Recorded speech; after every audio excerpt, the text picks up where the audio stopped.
आज doctor Mehta classes पे major test हुआ है, मैं उसका कंप्लीट सॉल्यूशन करा रहा हूँ। आपसे मैं कह रहा हूँ आपको इस सॉल्यूशन में बहुत कुछ चीज़ों को ऑब्जर्व करना है। एक तो अटेम्प्ट ऑफ पेपर, आज पेपर हुआ, कुछ क्वेश्चंस की ये प्रॉब्लम थी कि सर हमारा टाइम मैनेजमेंट नहीं रहा, हमारे कुछ क्वेश्चन छूट गए, या कुछ स्टूडेंट्स की थी प्रॉब्लम कि सर हमें क्वेश्चन आ रहे थे लेकिन हम दो ऑप्शन को देख के कंफ्यूज हो रहे हैं, या कुछ क्वेश्चंस को मैंने स्टूडेंट को देखा कि वो पेपर सोल्व कर रहे थे बट उनका वो एटीट्यूड नहीं था जो एक सिलेक्शन लेने वाले स्टूडेंट का होना चाहिए, एकदम बिल्कुल लूज की तरह क्वेश्चन सोल्व कर रहे थे। तो आपको मैं पेपर तो पूरा सोल्व करा ही रहा हूँ, जो क्वेश्चन नहीं आया आपको उसका सॉल्यूशन मिल जाएगा, लेकिन मेन आपको क्या देखना है कि पेपर को कैसे अटेम्प्ट करते हैं, कैसे अपने टाइम को बचाते हैं। जिस क्वेश्चन को करने में आपको अगर 1 मिनट लग रहा है तो उसको 10-15 सेकंड में कैसे निपटा सकते हैं। यानी दूसरे स्टूडेंट जो ज़्यादा टाइम लगाएंगे, आप कैसे दूसरों से टाइम बचा सकते हो। और कुछ क्वेश्चन ऐसे जिसमें आपको टाइम देना पड़ेगा, तो वो तभी दे पाओगे जब आपको कुछ क्वेश्चन में आप पहले टाइम बचाओगे, तो ही आप बोलो। जिन मेजर क्वेश्चन जो 8-10 ऐसे होते हैं जो टाइम कंज्यूमिंग होते हैं, जिनमें टाइम देने पर ही आंसर आ सकता है, तो आपसे मेरे को वहाँ आप टाइम दे पाओगे। क्लियर? तो आप पूरा अच्छे से लेक्चर देखना, इंक्लूडिंग बायोलॉजी। मैं आपसे कह रहा हूँ बायोलॉजी में भी आपका पेपर अटेम्प्ट करने का तरीका आना चाहिए, टीचिंग मेथड में भी आना चाहिए, फिजिक्स केमिस्ट्री में तो आपको आना ही चाहिए। क्लियर? तो मैं स्टार्ट करता हूँ। एक एक क्वेश्चन को मैं अच्छे से सोल्व कराऊंगा, एक्सप्लेनेशन करूंगा, और पेपर को अटेम्प्ट करने का तरीका सीखना है कि कैसे मेहता सर किसी क्वेश्चन को बोलो सेकंडों में करते हैं। बात समझ ना, कैसे कहाँ रुकते हैं और कैसे फास्ट तरीके से करते हैं। ओके, तो आपसे मेरे को स्टार्ट करते हैं। सबसे पहले क्वेश्चन नंबर 1, एक आपसे यौगिक जिसमें 2 तत्व x और y प्रत्येक की 50% रेशियो है। x का आपको एटॉमिक मास 20 और y का 40 दे रखा है। इसका सरलतम सूत्र क्या होगा? सबसे पहले माइंड में आना चाहिए कि सरलतम सूत्र का मतलब ही आपको क्या पूछा है, मूलानुपाती सूत्र। ठीक है, मूलानुपाती आपसे मैं कह रहा हूं सूत्र पूछा है। सबसे पहले तो आपको दिमाग में आ जाना चाहिए। फिर मूलानुपाती सूत्र को करने की क्या तरीका होता है, फर्स्ट स्टेप क्या होती है, जो भी आपका x और y है उनका जो परसेंट आपको दे रखा है, क्लियर, उनमें पहले आपको सबसे पहले उनके एटॉमिक मास को डिवाइड करना है। जैसे x का एटॉमिक मास कितना है 20, ये लो 20 कर दिया, y का कितना है 40 कर दिया। 50 में 20 को डिवाइड करेंगे तो आपसे मैं कह रहा हूं क्या आएगा, बोलो 2.5 आएगा। 50 में 40 को करेंगे तो 1/25 आएगा। फिर सेकंड स्टेप क्या फॉलो करते हैं, बोलो आपसे मैं कहूं जो आपका ये फर्स्ट स्टेप का रिजल्ट आता है उसमें जो लोवेस्ट वैल्यू आती है उनको दोनों में डिवाइड करते हैं। तो 2.5 में भी 1.25 का डिवाइड करेंगे और 1.25 में भी 1.25 का डिवाइड करेंगे। फिर हम क्या देखते हैं, ये तो हो गया 1 और ये हो गया आपका 2। क्लियर? तो हमें क्या पता चला कि इससे आपसे मैं करूं x है 2, y है 1, तो हमारा फॉर्मूला क्या हो जाएगा, x to y, यानी आपका सेकंड क्वेश्चन आंसर राइट हो जाएगा। क्लियर? आया समझ में? ये इंपेरिकल फॉर्मूला करने का तरीका होता है। मैंने इसलिए बताया, अगर आपको किसी को नहीं पता हो तो 2 स्टेप में सोल्व किया जाता है। आरपीएससी का रिकॉर्ड है कि 2 से 3 बार आपसे मेरे को कॉम्पिटिटिव एग्जाम्स जो आपके सेकंड ग्रेड का हुआ है उसमें इंपेरिकल का फॉर्मूला क्वेश्चन पूछा है। क्लियर? उसके बाद नेक्स्ट क्वेश्चन आपसे मैं कह रहा हूं, आपको पूछा निम्न में से कौन सा परमाणु के बारे में, बोलो आपसे मैं कह रहा हूं, बोलो परमाणु के बोर मॉडल से सहमत नहीं है। तो आपसे मेरे को हाइड्रोजन परमाणु का रेखीय वर्णक्रम बिल्कुल सहमत है, पाउली का अपवर्जन नियम, प्लांक का सिद्धांत और हाइजेनबर्ग का अनिश्चितता का सिद्धांत। जैसे 4 ऑप्शन पढ़े, हमें पता चलना चाहिए कि बोर मॉडल इलेक्ट्रॉन के पार्टिकल नेचर की बात करता है, जबकि de Broglie, Heisenberg, Schrodinger particle के साथ साथ वेव नेचर की बात भी करते हैं। तो कौन सा सहमत नहीं है पूछा है, तो हाइजेनबर्ग का अनिश्चितता का सिद्धांत। क्लियर? उसके बाद आपसे मेरे को क्वेश्चन आपके सामने, किसी इलेक्ट्रॉन के वेग में अनिश्चितता, अनसर्टेनिटी बोलो क्या होगी। आपसे मेरे को इसकी स्थिति में अनिश्चितता आपको 1000 एंगस्ट्रॉम दे रखी है। आपको पता होना चाहिए कि इसके लिए हमें क्या पढ़ना पड़ेगा, delta x into delta P. आपसे मेरे को जब सोल्व करते थे h अपॉन 4 पाई, आपसे मैं कह रहा हूँ अब मुझे पता है वेलोसिटी की फॉर्म में पूछा है तो बोलो m डेल्टा v बोलो h अपॉन 4 पाई। और मैंने कहा आपको क्या चाहिए, बोलो स्थिति में आपका वेग में अनिश्चितता पूछी है। चलो इसको इधर रखते हैं, बाकी को नीचे ले जाते हैं। 4 पाई आपसे मैं कहूँ m into delta x. Clear, ये प्लांक कांस्टेंट है 6.6 इंटू 10 की पावर -34। मैंने कहा आपको 4 पाई की वैल्यू 1.34 और m मास ऑफ इलेक्ट्रॉन, बोलो आपसे इलेक्ट्रॉन की बात करी है तो 9.1 इंटू 10 की पावर -31। और मैंने आपसे कहा पोजीशन में कितना दे रखा, 10 की पावर, बोलो आपसे मेरे को 1000 एंगस्ट्रॉन है तो मीटर में लिखूंगा तो 10 की पावर 7 लिख दूंगा। क्लियर, बोलो आपसे मैं कह रहा हूं बात समझ में आई। बोलो अब मुझे सोल्व करना है, ये 34 ये 31 कितना बचा 3। बात समझ में आए। बोलो ये 7 आपसे मैं कहूँ ये 3 तो यहाँ कितना बचा 10 की पावर -4। बात समझना, तो मैंने कहा ऊपर जाएगा तो 10 की पावर क्या हो जाएगा, बोलो 4 हो जाएगा। ये 4 और 3 कितना हुआ 12 और ये 6 कितना हो गया 2। और आपसे मैं कहूँ ये कितना है 9.1। मैंने देखा यहाँ पर, बोलो ऑप्शन देखूं तो ये 10 की पावर 4 है बट 5.10 की पावर 4 तो कभी हो ही नहीं सकता। तो इसका मतलब जो भी आंसर आएगा इससे कम ही आएगा। तो आपसे मैं कह रहा हूँ यहाँ पर मैं अगर 100 इंटू 10 की पावर 2 कर दूं और आपसे मैं कहूँ ये लगभग 18.2 करूं तो मुझे एक बात बताना जरा, जब 100 ऊपर होगा 20 नीचे होगा तो बोलो 5 टाइम्स जाएगा तो थोड़ा कम है तो 5 आपका 7.9 इंटू 10 की पावर 2 आंसर हो जाएगा। Clear, A is correct answer. बात समझ में आए। उसके बाद आपसे मैंने कहा कि आपको n बराबर 4 से कितने कक्षक और इलेक्ट्रॉन संबंधित है। अब आपसे मैंने कहा n बराबर 4 दिया है, आपको पता होना चाहिए कि बोलो आपसे मैं करो n बोलो के लिए, आप n के किसी मान के लिए जब जब कक्षक की संख्या पूछते हैं, कक्षक की संख्या पूछते हैं तो क्या करते हैं, बोलो n स्क्वायर करते हैं। तो अगर आपका 4 दे रखा तो 16, बोलो एक ही ऑप्शन में 16 है, बोलो इलेक्ट्रॉन अपने आप 32 हो जाएंगे क्योंकि आपसे इलेक्ट्रॉन की संख्या हमेशा कक्षक से डबल होती है। क्लियर, अगर दो ऑप्शन 16 होते हैं तो हम इलेक्ट्रॉन का सोचते हैं। बात समझो, समान गति से चलने पर निम्न में से कौन सी द्रव्य तरंग की तरंग दैर्ध्य सबसे कम होती है। तो मैंने कहा यार आपसे मैं कह रहा हूं यहाँ पर बोलो हमें क्या बोला, समान गति मतलब v क्या दे दिया आपको, नियत दे दिया। क्लियर, वेवलेंथ पूछी है तो हम जानते हैं h अपॉन एम वी। तो मेरे कहने मतलब v कांस्टेंट है और h तो वैसे ही कांस्टेंट है तो lambda directly proportional to m हुआ। मुझे वेवलेंथ कम पूछी है कि ज्यादा पूछी है, कम पूछी है तो जिसका मास क्या होगा ज्यादा उसकी वेवलेंथ होगी कम। 4 पार्टिकल में से किसका मास ज्यादा होगा, डेफिनेटली हम जानते हैं अल्फा पार्टिकल का ही मास क्या होता है, सबसे ज्यादा होता है। क्लियर, उसके बाद आपसे मैं कह रहा हूं आंसर निम्न में से कौन से तत्व समान आवर्त से संबंधित, आपसे मैं कुछ इनकी परमाणु संख्याओं के साथ युग्मिक रूप है यानी सेम पीरियड के, बोलो कौन से यहां पर एलिमेंट है। मैंने कहा बोलो आपसे मैं कहूँ जो मुझे गिवन इंफॉर्मेशन दी है, गिवन आपसे मैं कहूँ क्या दे रखा है, समान आवर्त आपसे मैं कह रहा हूं बोलो के तत्व मुझे ढूंढने हैं। ठीक है, तो मैंने कहा यार आपसे मैं कह रहा हूं कि यहां पर सपोजेट 19 तो मुझे पता है पोटेशियम है, बोलो सपोजेट 38 आपको नहीं पता है, कोई दिक्कत नहीं, आगे बढ़ो। 12 मैंने कहा मैग्नीशियम है, 17 मैंने कहा बोलो क्लोरीन है। तो मैं जानता हूं मैग्नीशियम और क्लोरीन दोनों ही किसके मेंबर है, बोलो आपसे मैं कह रहा हूं, बोलो मेरे कहने का मतलब है कि आप जानते हो हाइड्रोजन है और हीलियम होता है, ये आपका लिथियम है, ये बेरिलियम है। बोलो आपसे मैं कह रहा हूं मेरी बात समझ, बोलो ये इस तरह फ्लोरीन आएगा और आपसे मैं कह रहा हूं यहां पर अगर मैं करूं ये सोडियम है ये मैग्नीशियम है तो इधर क्लोरीन आएगा, मतलब एक ही आवर्त के तत्व हुए तो आंसर क्या हो जाएगा आपका बी हो जाएगा। बात समझ में आए। बोलो उसके बाद मैंने कहा एसपीडीएफ ब्लॉक में कौन सा नीचे उदाहरण दिया गया जो उसके बोलो पहचान कीजिए। तो एस ब्लॉक के अंदर सीजियम,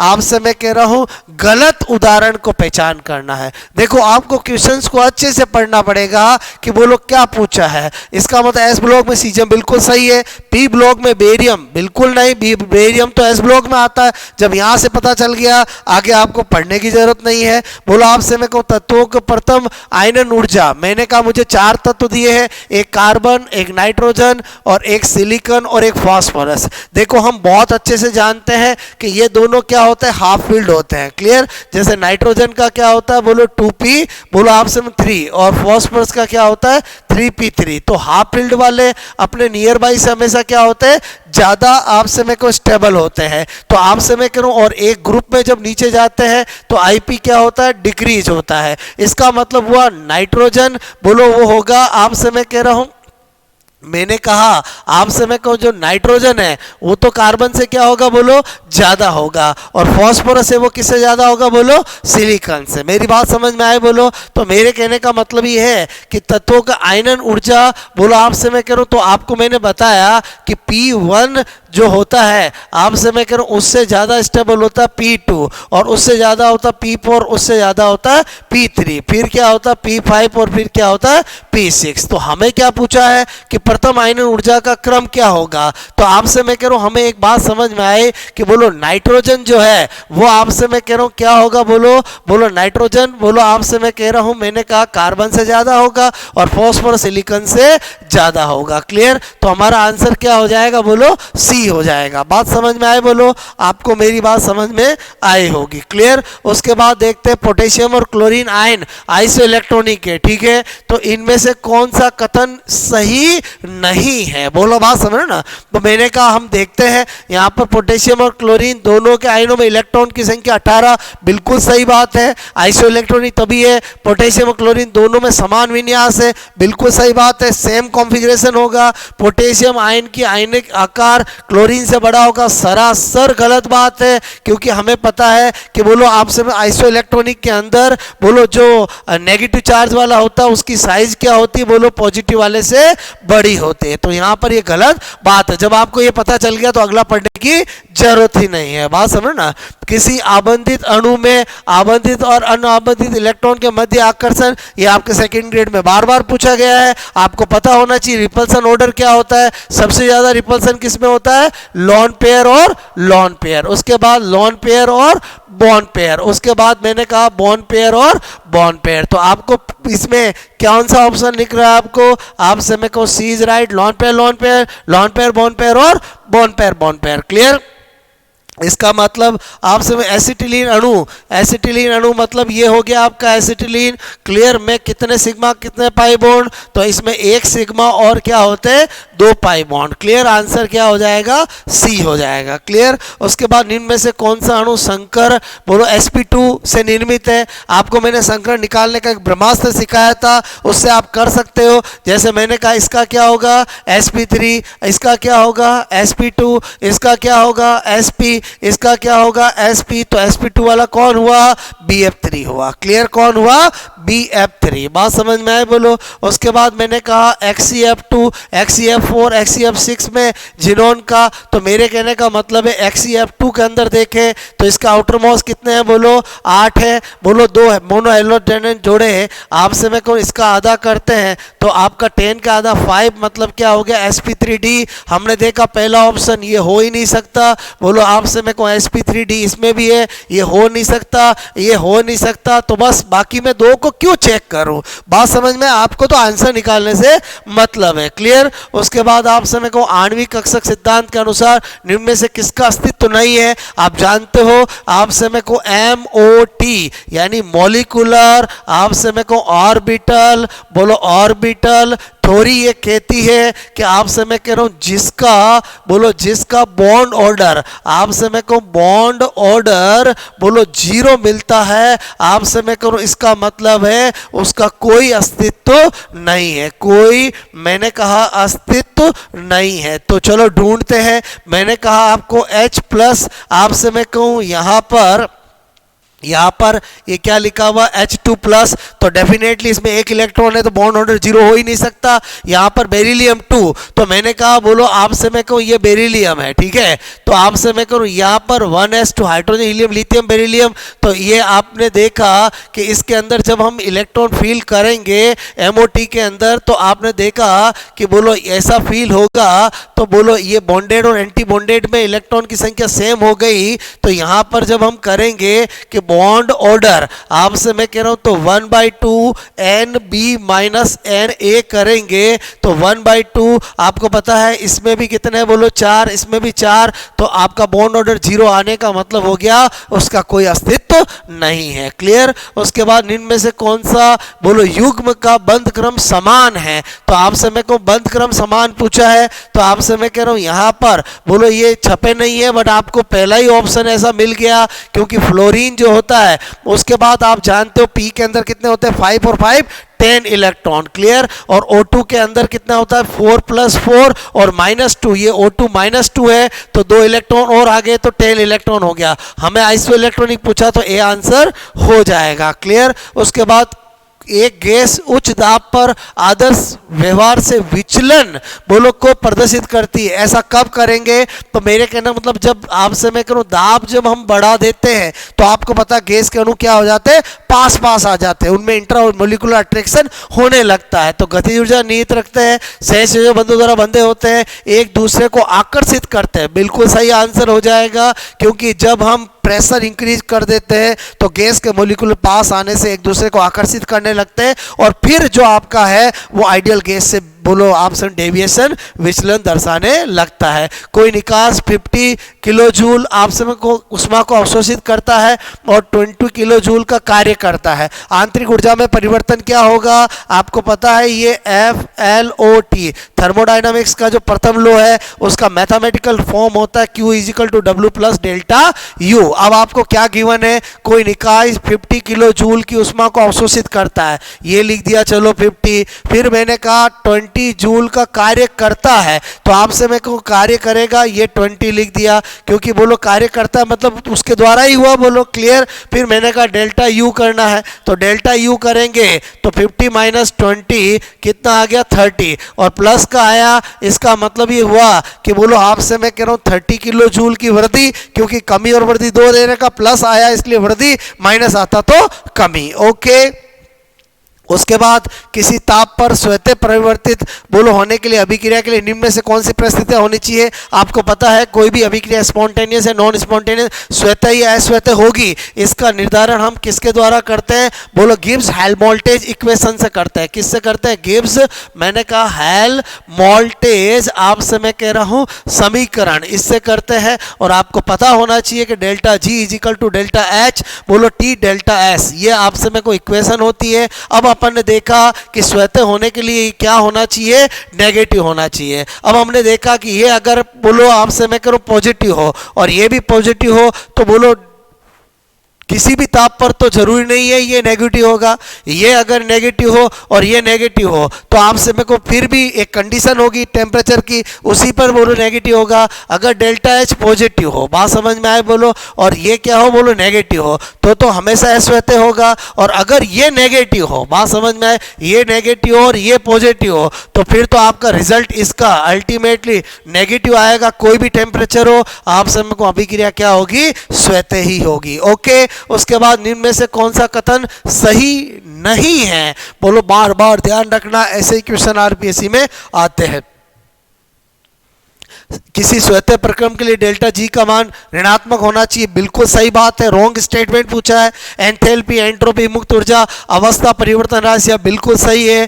एक स्वतः प्रक्रम प्रकृति में उत्क्रमणीय होते हैं, गलत बात है, बिकॉज हमें पता है कि स्वतः प्रक्रम कैसे होते हैं, अनुत्क्रमणीय, यानी आपका सी इसका आंसर हो जाएगा। परम शून्य ताप पर किसी शुद्ध क्रिस्टलीय ठोस की एंट्रोपी होती है, आप परम शून्य ताप पर किसी शुद्ध क्रिस्टलीय एंट्रोपी शून्य होती है। ये कथन किसका है? TLOT का है। उष्मागतिकी का तृतीय नियम जो है वो यही बात कहता है। बात समझ में आए बोलो। उसके बाद मैंने आपसे कहा यानी जिस क्वेश्चन में डायरेक्ट पता चलता वहां बिल्कुल रुकने की जरूरत नहीं है। 473 केल्विन आपसे मैं कह रहा हूं पर अभिक्रिया आपको ये दे रखी है। ओके, इसका कैसी ये दे रखा है, समान ताप पर PCl5 के निर्माण। इसका मतलब ये हुआ कि आपको बोलो जो दे रखा है, निर्माण की बात कर रहा है, तो इसका मतलब उल्टी रिएक्शन का पूछा है, तो इसका मतलब हुआ अभिक्रिया को हमें क्या करना पड़ेगा? रिवर्स करना पड़ेगा। तो पहले जो केसी था अब केसी डैश क्या आएगा? 1/KC आएगा। ये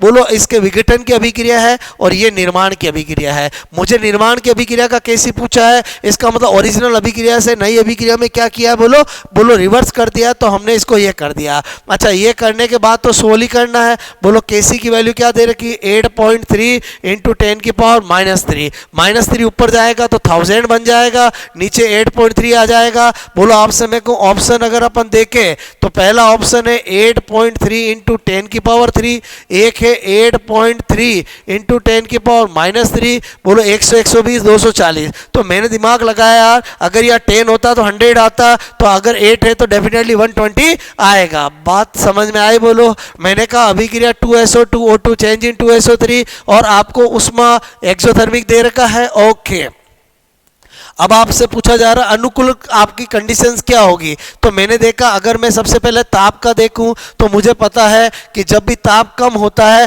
तभी अभिक्रिया बोलो क्या चलती है? अग्र चलती है। क्लियर? तो ताप तो होना चाहिए कम। तो मैंने कहा आपसे मैं कह रहा हूं ये कटा दूंगा, बोलो ये कटा दो, आपसे मैं कह रहा हूं बोलो ये भी मैंने कहा काट दूंगा। ताप मेरा कैसा होना चाहिए? निम्न। और दाब प्रेशर की बात करूं तो आपसे मैं कह रहा हूं प्रेशर जब हम बढ़ाते हैं तो अभिक्रिया अधिक मोल से कम मोल की ओर जाती है, तो दाब क्या होना चाहिए? हाई। और ये क्या होना चाहिए? लो। आपसे मैं करूं तो टेम्परेचर लो और प्रेशर हाई, टेम्परेचर लो और प्रेशर हाई, यानी बी आंसर मुझे मिल गया है। क्लियर? उसके बाद आपसे मैं करूं आपको इसकी पीएच पूछी है। आप ये सोचो कि आपसे मैं करूं पीएच होता क्या है? बोलो -log H+ होता है। ओके, अब अपन ने देखा H2SO4 बोलो ब्रेक होता है तो 2H+ और SO4 -2 में होता है। आपको इसकी कॉन्सेंट्रेशन दे रखी है बोलो 1 इंटू 10⁻⁴। अब आपको पता है यहाँ पर ये C है तो ये कितना होगा? बोलो 2C होगा। तो H+ इजिकल टू क्या हुआ? बोलो 2C। तो 2 इंटू आपसे 10⁻⁴। अच्छा, एक बार आपसे मैं करूँ मेरे पास बोलो क्या आ गया है? H+ आ गया, फिर तो पीएच निकालने से मुझे कोई रोक नहीं सकता। बोलो आपसे 2 इंटू 10⁻⁴। आपसे इसको सोल्व करेंगे, log 2 की वैल्यू 0.3 और आपसे -4 आगे आ जाएगा, माइनस को अंदर ले जाएंगे 0.3 और ये प्लस का 4 हो जाएगा और आपसे 3 मैंने कहा 7 इसका आंसर आ जाएगा, यानी 20 करेक्ट आंसर। बात समझ में आए बोलो? ऐसे ही क्वेश्चन आपके आते हैं, बहुत आसान है। क्लियर? उसके बाद आपसे कहा जा रहा है कॉलम फर्स्ट और सेकंड को मिलान कीजिए। अब आपने देखा कि जब भी ऐसे क्वेश्चन आते हैं बहुत आसान होते हैं। आप ये सोचो कि FeOS3 यानी ये AB3 टाइप का है और AB3 जो होता है उसका 27s की पावर 4 होता है, यानी मुझे पता चल गया सेकंड का फर्स्ट A का B आएगा, A का B एक ही में। चलो नेक्स्ट आगे बढ़ो। मेरे कहने का मतलब है अगर यहाँ पर 2 या ऑप्शन ऐसे होते हैं जिसके अंदर A का B सेकंड दे रखा होता तो मैं आगे चेक भी करूं। अगर मुझे पता चल गया कि FeOS3 का यही होगा, अच्छा फिर भी कंफर्म करना तो एक और का चेक कर लो कि बोलो B का फोर्थ होता है कि नहीं होता है। तो मैंने कहा ये B का फोर्थ, तो मैंने कहा ये मेरा A2B टाइप का हुआ, तो AB2 का 4s की होता। 100% हमारा कंफर्म हो गया कि जो हम B करने जा रहे हैं वो राइट हो गया, यानी बाकी को चेक करने की जरूरत नहीं है। आपको क्या दिमाग लगाना है, आपको एग्जामिनर के माइंड के खोलना है कि अगर एग्जामिनर ने पहले ही ऑप्शन में ये दे रखे है तो आपसे इसका मतलब वो आप एक को चेक कर लोगे तो भी आंसर मिल जाएगा। बात मेरी समझ में आई बोलो आपको? उसके बाद निम्न में से कौन सी स्पीशीज किसी परमाणु की ऑक्सीजन अवस्था +6 है? तो मैंने कहा +6 अपने को ढूंढना है, तो यहाँ पर करेंगे। तो आपसे मैं कह रहा हूँ यहाँ पर तो X4 आपसे मैं कह रहा हूँ, मैंने कहा बोलो यहाँ पर Me ये क्या दे रखा आपको यहाँ पर MnO4-। क्लियर? तो इसकी ऑक्सीडेशन तो X इंटू 4 -2 इजिकल टू -1, तो मैंने कहा कितना हो गया? +7, यानी मेरा तो आंसर ये होगा नहीं। उसके बाद बी पे गए तो आपसे मैं कह रहा हूँ यहाँ पर क्रोमियम, बोलो आपसे मैं कह रहा हूँ ये क्या दे रखा आपको CrCN3 बोलो -6, ठीक है। तो मैंने कहा यहाँ पर क्या दे रखा 6 और -3, तो x किया ये 6 ये -1 ये -3, तो मैंने कहा x इजिकल टू -3 + 6, तो x इजिकल टू क्या आया +3 आया। ये भी मेरा होगा नहीं। मैंने कहा यहाँ पहुंचे निखिल का x किया, बोलो आपसे मैं कह रहा हूँ ये क्या दे रखा है यहाँ पर आपको, आपसे मैं कह रहा हूँ Ni बोलो F6 -2, ठीक है। तो मेरे कहने का मतलब है कि x किया f का -1 किया इजिकल टू -2 किया, तो हमने देखा -2 + 6, तो x इजिकल टू क्या आया +4। ये भी होगा ही नहीं, तो इसको क्यों चेक करूं, आंसर यही बचा है। फिर भी आपका मन नहीं मान रहा है, तो आपसे x2 -2 बोलो आपसे में 2 - 1 इजिकल टू 0, तो x equal to -6 equal to 0, x equal to +6 आ गया, हमारा आंसर राइट हो गया। क्लियर। उसके बाद मैं आपसे कहूँ ये आपको एक अभिक्रिया दे रखी है, ओके, और आपसे मैं कह रहा हूँ इसके अंदर आपको W और Y आपसे मैं कहूँ पूछा है, ये थोड़ा आपको वहाँ पर सही आपसे मैं कहूँ ये CaCO3 दे रखा है, इसको हीट करने पर एक W बनता है और एक X बनता है। क्लियर। अब मुझे पता है 100% यहाँ पर एक तो क्या बनता है कैल्शियम ऑक्साइड और एक CO2, तो कैल्शियम ऑक्साइड CO2 इसमें भी है, बोलो इसमें भी है इसमें भी है, तो हो ना हो बी तो हो ही नहीं सकता। क्लियर।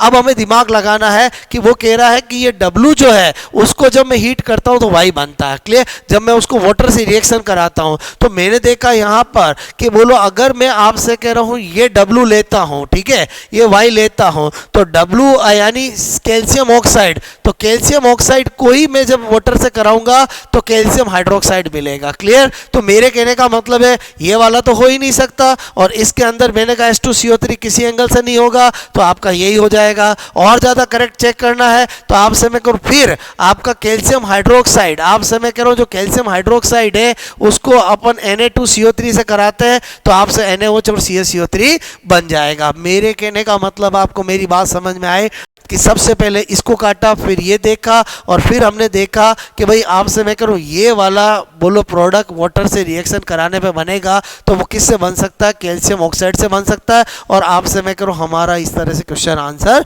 बोलो राइट हो जाएगा। क्लियर। फिर इनमें से कौन से यौगिक का अपना IPAC नाम सही रूप से मिला नहीं है पूछा है, तो यहाँ पर आपने देखा इथाइल ब्यूटेनॉट, आपसे मैं कह रहा हूँ मैंने कहा 1 2 3 4, तो बिल्कुल सही है ये। उसके बाद आपसे मैं कह रहा हूँ बोलो आपसे मैं कहूँ 3 मिथाइल ब्यूटेनॉल, तो 1 2 3 4 ये भी सही है। आपसे मैं कह रहा हूँ आपको 2, आपसे मैं कह रहा हूँ 1 2 3 4 5 2 मिथाइल, और मैंने कहा पेंटेन बोलो आपसे 3 ऑन, ये भी सही है। फिर मैंने देखा यहाँ पर 1 2 3 4, तो अगर इसका नाम लिखेंगे तो 3 मिथाइल, और आपसे मैं कहूँ मैंने कहा बोलो ब्यूटेन ब्यूटेन और 2 ऑल होगा, जबकि यहाँ 3 ऑल दे रखा है, तो यही हमारा आंसर हो जाएगा। क्लियर।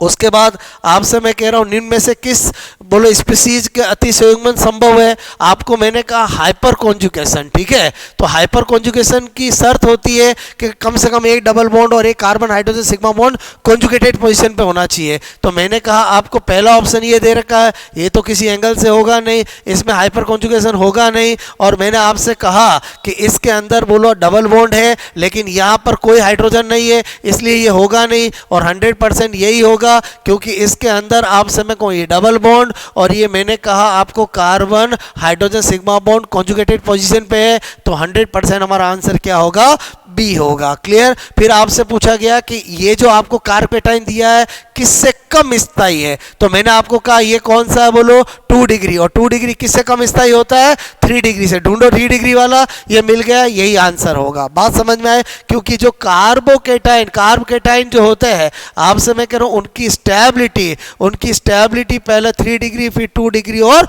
1 डिग्री। आपको मैंने पूरी ऑर्गेनिक के 5 चैप्टर को बोलो 1.5 घंटे में बोलो एक आपको मैंने लेक्चर भेजा था, उसमें आपको मैंने सब कुछ बता दिया। अभी भी कह रहा हूँ जिसका ऑर्गेनिक प्रिपेयर नहीं है, जो ऑर्गेनिक से डरते हैं, उस लेक्चर को 2-3 2-3 बार अच्छे से देखो, आपको कॉन्फिडेंस आ जाएगा। क्लियर। उसके बाद आपसे मैंने कहा निम्न में से कौन सा यौगिक जल से अभिक्रिया करने पर मीथेन देता है, तो मैंने कहा ये सारे क्या है बोलो के धातु का आपसे मेरे को कार्बाइड है, और एल्यूमिनियम कार्बाइड जो Al4C3 जो होता है, जब जब उसका हाइड्रोलाइसिस करते हैं तो हमें एज ए प्रोडक्ट क्या बनता है, CH4 बनता है। क्लियर। उसके बाद आपसे मतलब इसका आंसर क्या हो गया, Al4C3। क्लियर। एक एल्केन आपसे मैं कह रहा हूँ C6H14 क्लोरीकरण पर 2 मोनोक्लोरो व्युत्पन्न, यानी 2 क्या देने वाला है, डेरिवेटिव मोनोक्लोरो, तो वो किस में पॉसिबल है, तो मैंने कहा यहाँ पर तो अगर मैं देखूँ तो 1, 2 और 3, तो बोलो 3 पॉसिबल है। आपसे मैं कह रहा हूँ इसमें देखूँ तो 1 बोलो, आपसे मैं कह रहा हूँ 2, 3, 4, 5, इसमें तो बोलो 5 पॉसिबल है। और मैंने कहा यहाँ पर अगर मैं सोचूं तो बोलो 1, आपसे मैं कहूँ 2, उसके बाद मैंने कहा 3, 4 पॉसिबल है। और इसमें मैंने कहा यहाँ जोड़ो एक ही बात है, एक, और यहाँ पर जोड़ो यहाँ जोड़ो एक ही बात है, तो यही आपका है आंसर क्या हो जाएगा। देखो इस तरह का क्वेश्चन अक्सर आपके एग्जाम में आता है, आपसे मैं कहूँ ये सारे के सारे फॉर्मूले 6 कार्बन वाले दिए हैं, और आपको पूछा ऐसा कौन सा इनमें से है बोलो जिसके 2 मोनो हेलो डेरिवेटिव बनेंगे, तो डी ऐसा ऑप्शन है जिसके 2 मोनो हेलो डेरिवेटिव बनेंगे। क्लियर। इनमें से कौन सी स्पीशीज एरोमेटिक को नहीं दर्शाती है, तो मैंने कहा यहाँ पर double bond single bond lone pair, तो मेरे कहना में ये तो दर्शाएगा बोलो, यानी आपसे मेरे को एरोमेटिक है, ये भी एरोमेटिक है, ये बिल्कुल नहीं है क्योंकि हैकेल के नियम का पालन नहीं कर रहा है। हैकेल के आपसे मेरे को नियम बोलो का मैंने कहा पालन नहीं, क्योंकि हैकेल कहता है डबल बॉन्ड की संख्या 1, 3, 5, 7, 9 ऐसी होनी चाहिए। क्लियर। उसके बाद आपसे 3 तत्व है, एक X है, एक Y है, एक Z है। बोलो X परमाणु कहाँ पर है, बोलो आपसे कोनों पर है X, तो कोनों की वजह से संख्या कितनी होती 1, और Y परमाणु घन के केंद्र में है, केंद्र में भी कितनी होती 1। Z कहाँ पर है, बोलो सिरों पर है, तो आपसे मैं कह रहा हूँ मैंने कहा एक सिरे का भाग होता है 1/4, टोटल सिरे होते 12, तो इसकी वजह से कितना आया 3, तो मैंने कहा 1, 1, 3, तो अल्टीमेटली फॉर्मूला क्या बन जाएगा, X, Y और Z3, यानी मेरा आंसर क्या हो जाएगा बोलो C हो जाएगा। क्लियर। बात समझ में आई बोलो आपको। निम्न में से कौन सा विलियम राउल्ट के बोलो आपसे नियम से नकारात्मक विचलन यानी नेगेटिव डेविएशन वाला पूछा है, और नेगेटिव डेविएशन में मैंने आपको एक लॉजिक बताया है, क्लोरोफॉर्म किसी के साथ हो नेगेटिव डेविएशन, और एसिड के साथ कुछ भी हो नेगेटिव डेविएशन। ये पॉजिटिव डेविएशन का है, ये भी पॉजिटिव डेविएशन का है, और ये नेगेटिव डेविएशन का है। क्लियर। ओके।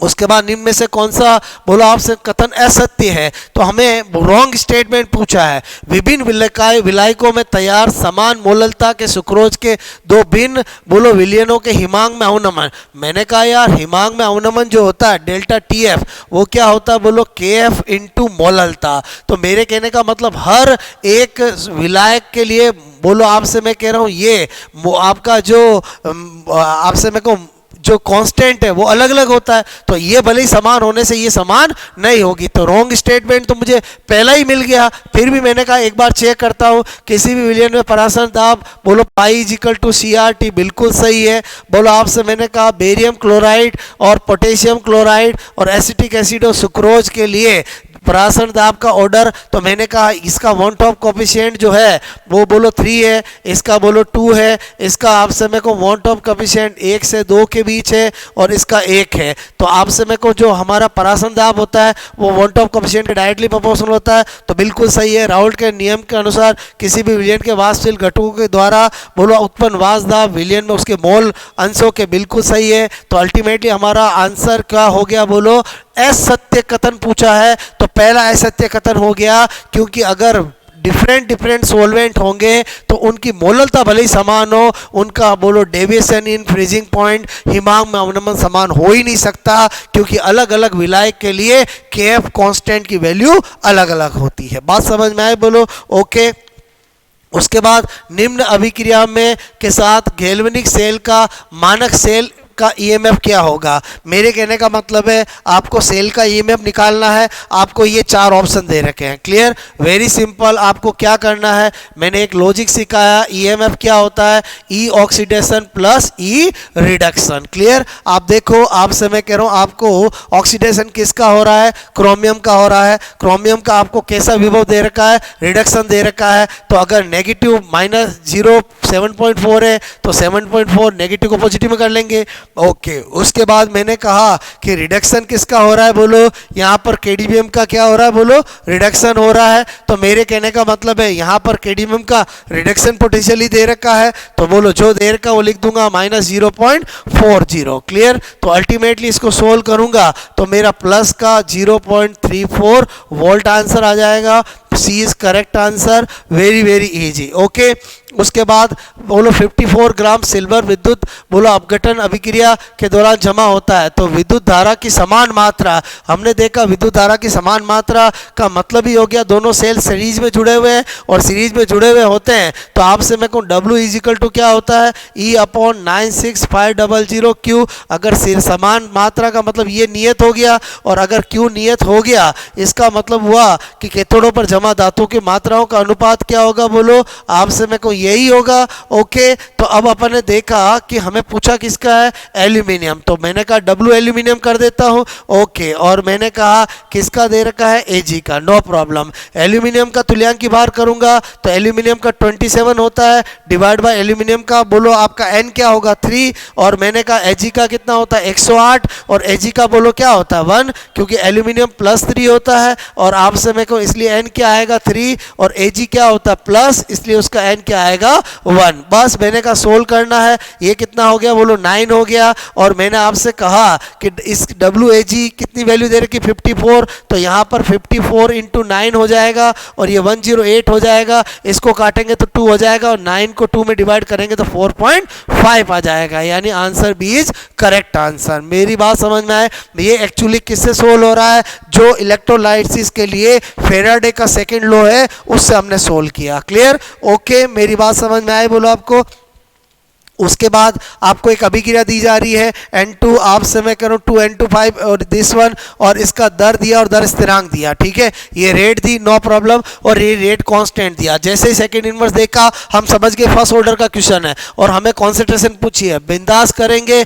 क्या करेंगे, रेट इजिकल टू K1, और आपसे मैं करूँ N2O5, पावर लगा दूंगा 1, बिकॉज सेकंड इनवर्स से मुझे पता चल गया कि रेट फर्स्ट है। अब आप सोचो रेट आपको दे रही कितनी, 1.02 × 10⁻⁻4। क्लियर, आपको रेट कांस्टेंट दे रखा 3.4 × 10⁻⁻5, और आपको ये कॉन्सेंट्रेशन N2O5 की पूछी है, नो प्रॉब्लम। मैंने कहा आपसे मैं करूं यहाँ पर जब मैं इसको सोल्व करूंगा तो यहाँ पर बोलो क्या बचा -1, इसको नीचे ले जाऊंगा तो N2O5 आपसे मैं कह रहा हूं, और ये 0.02, और यहाँ पर मैंने कहा 3.4 और 10⁻⁻1 का मतलब ऊपर 10 चला जाएगा, और 10 चला, समझे मेरी बात को, ऊपर गया तो 10.2 हो गया, और ये 3.4 हो गया। मैंने कहा यार अगर 9 होता तो 3 जाता, 3.4 वाट जाएगा। आंसर मेरा क्या हो जाएगा, बोलो आपसे मैं कह रहा हूं, मैंने कहा 10.2 में 3.4 को डिवाइड करना है, तो आपसे हम 3.4 को 3 से मल्टीप्लाई करते हैं तो कितना आ जाता, बोलो आपसे 10.2 आ जाता है। 3.4 को अगर 3 से मल्टीप्लाई करेंगे तो 10.2 आएगा कि नहीं आएगा, बोलो। क्लियर, ये हो गया 9 और ये हो गया 12, तो बोलो 1.2 को जोड़ेंगे तो 10.2 हो जाएगा। बात समझ में आई मेरी आपको। उसके बाद मैंने कहा कि आपको ये इस पूरे टेस्ट पेपर का सबसे अच्छा और इम्पॉर्टेंट क्वेश्चन है। बहुत सारे स्टूडेंट ने इसमें गलती की होगी, तो मेरे कहने का मतलब है हम सब जानते हैं कि बोलो आप समय को हमें रेट लो बनाना है, और रेट लो स्लो स्टेप से बनता है। क्लियर, तो आप समय को मैंने जब बनाया तो रेट लो आप समय कह रहा हूँ से करा, तो रेट इजिकल टू आप समय के, और मैंने लिखा यहाँ पर O और ये लिखा O3, तो ये पहला ऑप्शन दिख रहा है, लेकिन ये आंसर नहीं होगा, क्योंकि ये जो ऑक्सीजन बनता है ये नवजात बनता है, ये अनस्टेबल होता है। तो हमें कभी भी रेट कांस्टेंट का जो बनाते हैं उसमें इस अनस्टेबल को नहीं रखते हैं। तो इसको हटाने के लिए क्या करना पड़ेगा, ये मुझे एक इक्विलिब्रियम की फॉर्म दे रखी है, तो यहाँ पर मैं क्या करूँगा, केसी करूँगा। तो केसी करूँगा तो एक्टिव मास ऑफ बोलो product divide by active mass of reactant करना पड़ेगा। कर दिया। अब चूंकि इसको हटाना है तो मैंने कहा आपको कि मैं ओ नवजात को इधर रखूंगा, बाकी को उधर ले जाऊंगा, केसी इंटू O3, और आपसे मैं कहूँ ये नीचे क्या लाऊंगा, O2। और अब इसको मैं यहाँ पर पुटअप करूंगा। क्लियर। यहाँ पुटअप करूंगा तो मैं क्या देखता हूँ, K इंटू के सी। क्लियर। और यहाँ पर आपसे मैं कहूँ ये O3 हो गया, पहले से O3 है ही है, और नीचे क्या हो गया, O2। क्लियर। अब मैंने देखा यहाँ पर इन दोनों का एक नया कांस्टेंट बना देता हूँ। ओके। और मैंने कहा यहाँ पर क्या कर देता हूँ, O3 का हो गया स्क्वायर, और ये ऊपर जाएगा तो क्या हो जाएगा, O2 का -1। यानी मेरे को आंसर मिल गया है, और वो आंसर क्या है, बी है। बहुत इंपॉर्टेंट क्वेश्चन है, ध्यान रखना। कभी भी आपको कोई मैकेनिज्म दे और उसमें इस तरह का आपको दे दे तो इसका मतलब हुआ आप एक बार जब रेट लो बनाओगे तो उसको करने के बाद रियल रेट लो के लिए उसको हटाने का काम करना पड़ेगा। बात समझ में आए, बोलो ओके। उसके बाद मैंने कहा कोलाइड विलीनों के निम्न उदाहरणों में से असत्य, अगेन आपसे क्या पूछा, रोंग कॉम्बिनेशन, कोई दिक्कत नहीं। धुआं गैस, आपसे मैं कहूँ बोलो, मैंने कहा परिक्षेपण प्रावस्था। ओके। यहाँ पर मैंने कहा कि मेरी बात को समझना, धुएं में क्या होता है, बोलो बोलो ठोस के कण गैस में होते हैं, बिल्कुल सही है। बोलो धुंध में क्या होता है, कोहरे में क्या होता है, बोलो गैस में द्रव के कण होते हैं, बिल्कुल सही है। जेल द्रव द्रव, बिल्कुल गलत, क्योंकि मुझे पता चल गया कि बोलो जेल जो होता है उसमें एक होता है सॉलिड और एक होता है लिक्विड, यानी जो द्रव द्रव तो पायस होता है। इसका मतलब मेरे को रोंग पूछा है तो रोंग यही है। क्लियर। तो आप, और नीचे पायस द्रव द्रव, बिल्कुल सही है। तो मुझे सही पूछा है कि रोंग पूछा है, रोंग पूछा, और जेल कभी द्रव द्रव वाला नहीं होता है। बात मेरी समझ में आई आपको। उसके बाद मैंने कहा उचित विकल्प के रिक्त स्थानों को पूर्ति कीजिए। देखते हैं चलो। मैंने कहा एस में उपस्थित अवांछित अशुद्धियों क्या कहलाती, गैंग कहलाती है। पहला गैंग गैंग यानी सी तो हो ही नहीं सकता। क्लियर। उसके बाद मैंने कहा एक्स से वांछित अशुद्धियों को हटाने के लिए सेकंड क्रिया की जाती है, तो मैंने कहा वो वर्जन भी हो सकता है, निस्तापन भी हो सकता है। चलो आपसे मैं को यहाँ से पता नहीं चल रहा। फिर मैंने कहा अगलनीय अशुद्ध, बोलो अगलनीय अशुद्धियाँ गालक से मिलकर क्या बनाती है, धातुमल बनाती है। तो मैंने कहा हो ना हो, ये तो हो ही नहीं सकता क्योंकि धातुमल इन दोनों में दे रखा है। क्लियर। अब मैंने कहा आगे मंजिल देखते हैं। कैल्शियम ऑक्साइड बोलो की भांति, तो कैल्शियम ऑक्साइड कैसा है, एक सारीय गालक है। कैसा है, बोलो सारीय गालक। तो मैंने कहा यानी एक में ऑप्शन अम्लीय दे रखा है, एक में सारीय दे रखा है, तो डेफिनेटली मेरा आंसर क्या हो जाएगा, बी हो जाएगा। मैंने कैसे आंसर निकाला समझ में आया, बोलो। फिर मुझे यहाँ पता चल गया कैल्शियम ऑक्साइड तो एक सारीय गालक होता है। क्लियर। तो मैंने कहा दो ऑप्शन में मुझे टिक करना है, तो बोलो एक सारी एक अम्लीय वाला है, तो बी मेरा आंसर हो जाएगा। आपको मेरी बात समझ में आई, बोलो ओके। उसके बाद आपसे मैं कह रहा हूं केंद्रीय परमाणु की संकरण अवस्था एवं आपसे मैं अणुओं की आकृति नीचे दी गई है, गलत संयोजन को चिन्हित कीजिए। आपसे मैं कह रहा हूं SO3, आपको फिर अगेन क्या पूछा है, रॉन्ग स्टेटमेंट। आजकल ऐसे ही क्वेश्चन आते हैं, तो मैंने कहा चलो चेक करते हैं। बोलो SO3 sp2 और बोलो प्लेनर ट्राइगोनल, बिल्कुल सही बात है। SO2 sp3 बोलो वी शेप, बिल्कुल सही बात है। H2SO4 sp2 week shape. मैंने कहा H2 आपसे मैं कहूँ H2SO4 जो होता है उसको SO4-2 लिख सकते हैं। सल्फर के बायोतम को उसमें कितने 6 है, कोई मोनोवेलेंट नहीं है, जितने नेगेटिव होता है उसको जोड़ देते हैं। और आपसे मैं करूँ 1/2 करेंगे तो ये 6 और 2 8, 8 का आधा 4, 4 का मतलब sp3, इसका मतलब यहाँ पर तो sp2 दे रखा है। बोलो यही आंसर क्या हो जाएगा, रॉन्ग हो जाएगा। क्लियर। आपको मेरी बात समझ में, ये जो मैं करता हूं वो एक ब्रह्मास्त्र फॉर्मूले से करता हूं, आपसे मैं कहूं जिससे आप हमेशा निकाल सकते हो।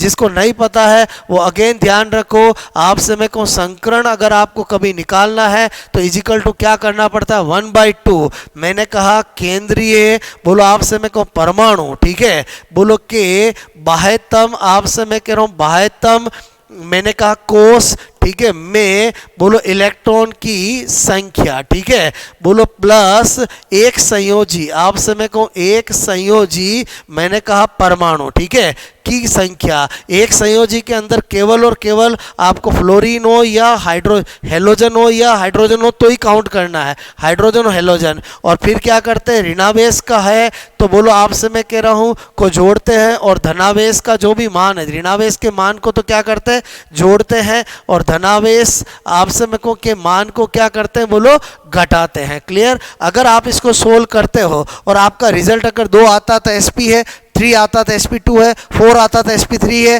तो अभी मैंने देखा यही आपके सामने रहा, 1/2 कर दिया कि सल्फर के केंद्रीय परमाणु सल्फर में कितने होते हैं, 6 होते हैं। फिर मैंने कहा मोनोवेलेंट है नहीं, नेगेटिव को जोड़ दिया, 6 और 2 कितने हुआ, 8, 8 का आधा कितना होगा, 4, और 4 आते ही मैंने क्या कर दिया, sp कर दिया। बात मेरी समझ में आई बोलो आपको। अगर आपका रिजल्ट 2 आता तो क्या होता है, sp। अगर 3 आता इस फॉर्मूले को सोल्व करने के बाद तो क्या होता है, sp2। 4 आता तो क्या होता है, sp3। 5 आता तो क्या होता है, sp3d। 6 आता तो क्या करते हैं, बोलो sp3d2। और 7 आता तो क्या होता है, बोलो sp3d3। आई होप आपको अच्छे से समझ में आया होगा। क्लियर।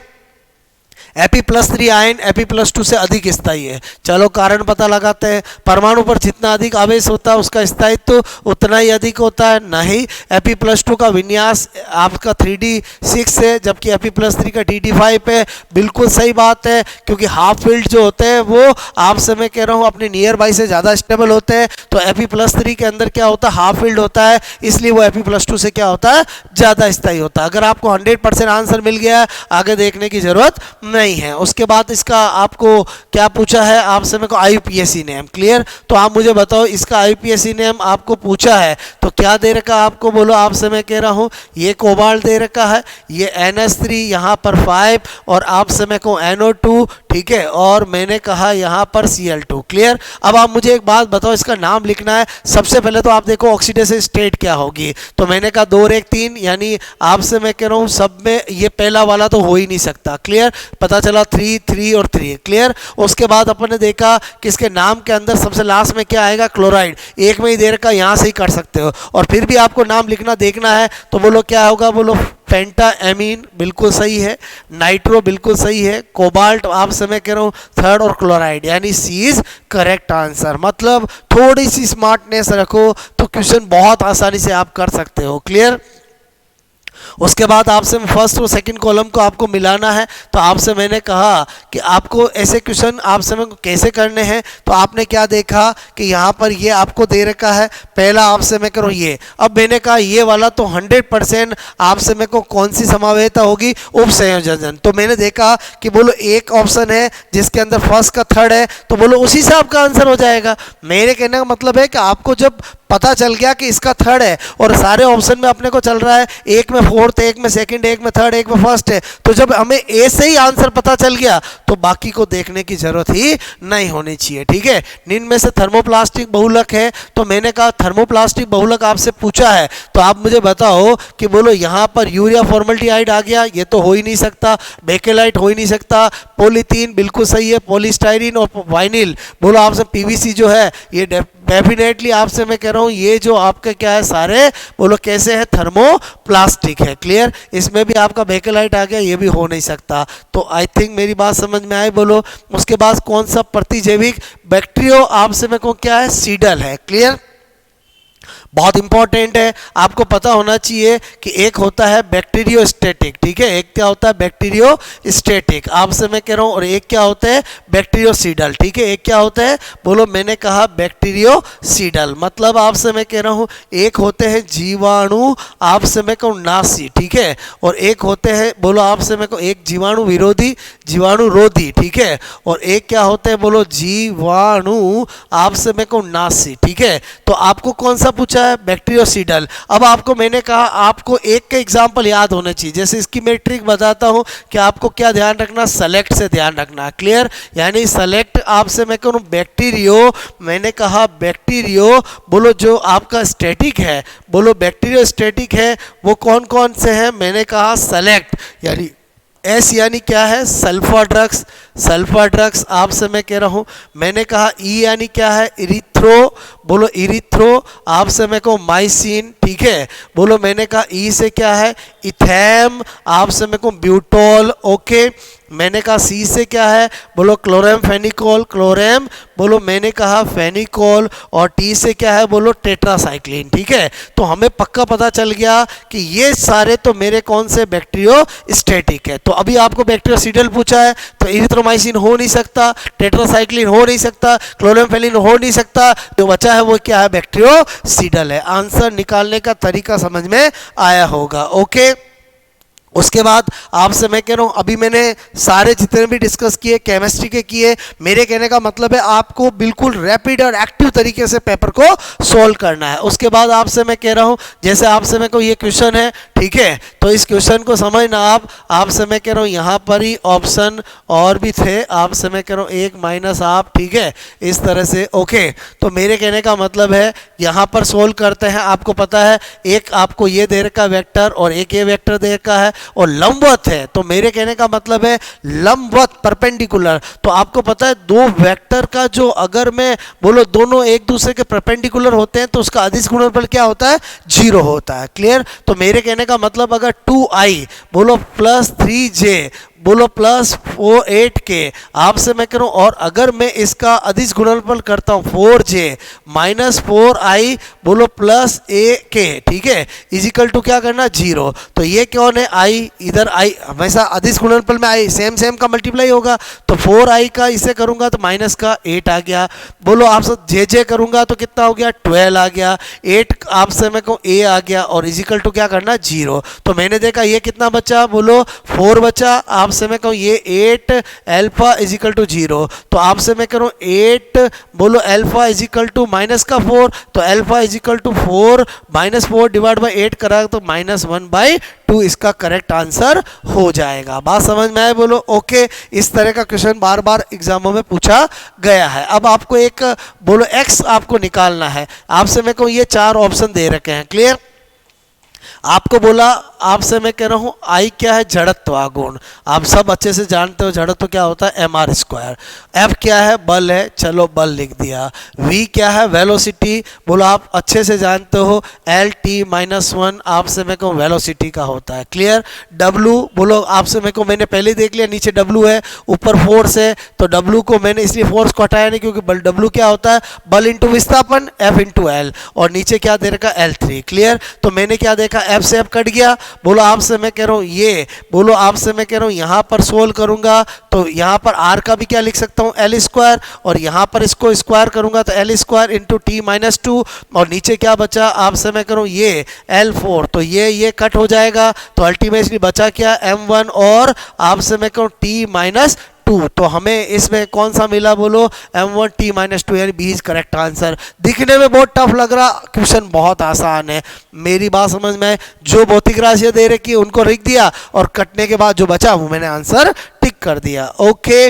उसके बाद आपसे मैं कह रहा हूँ यहाँ पर एरर का क्वेश्चन है, एक पक्का आता है एरर का क्वेश्चन, आपसे मैं कह रहा हूँ आपको ये क्वेश्चन दे रखा है और आपको इन चारों की एरर दे रखी है, और आपको ए की बोलो परसेंटेज एरर बोलो आपसे पूछी है। सबसे पहले क्या दे रखा, a is equal to a², b³ आपसे मैं कह रहा हूँ c और √d, क्लियर। तो आपको क्या करना पड़ेगा, इसका एरर का फॉर्मूला बनाना पड़ेगा, और आपको हमेशा पता होना चाहिए एरर के फॉर्मूला बनाते हैं तब कभी भी नेगेटिव नहीं होता है। तो आपसे मोल आगे आ जाएंगे 2a/a, बोलो आपसे मेरे को आगे आ जाएगा 2b/ बोलो आपसे b, और आपको मैंने कहा c ऊपर जाएगा -1, लेकिन यहाँ पर आग बनेगा तो ऐसा ही, और आप पावर का मतलब 1/2 और डेल्टा d/d, बस वैल्यू रख दूं, ये इसका मतलब a की परसेंटेज एरर कितनी है, 2%, तो 2 × 1।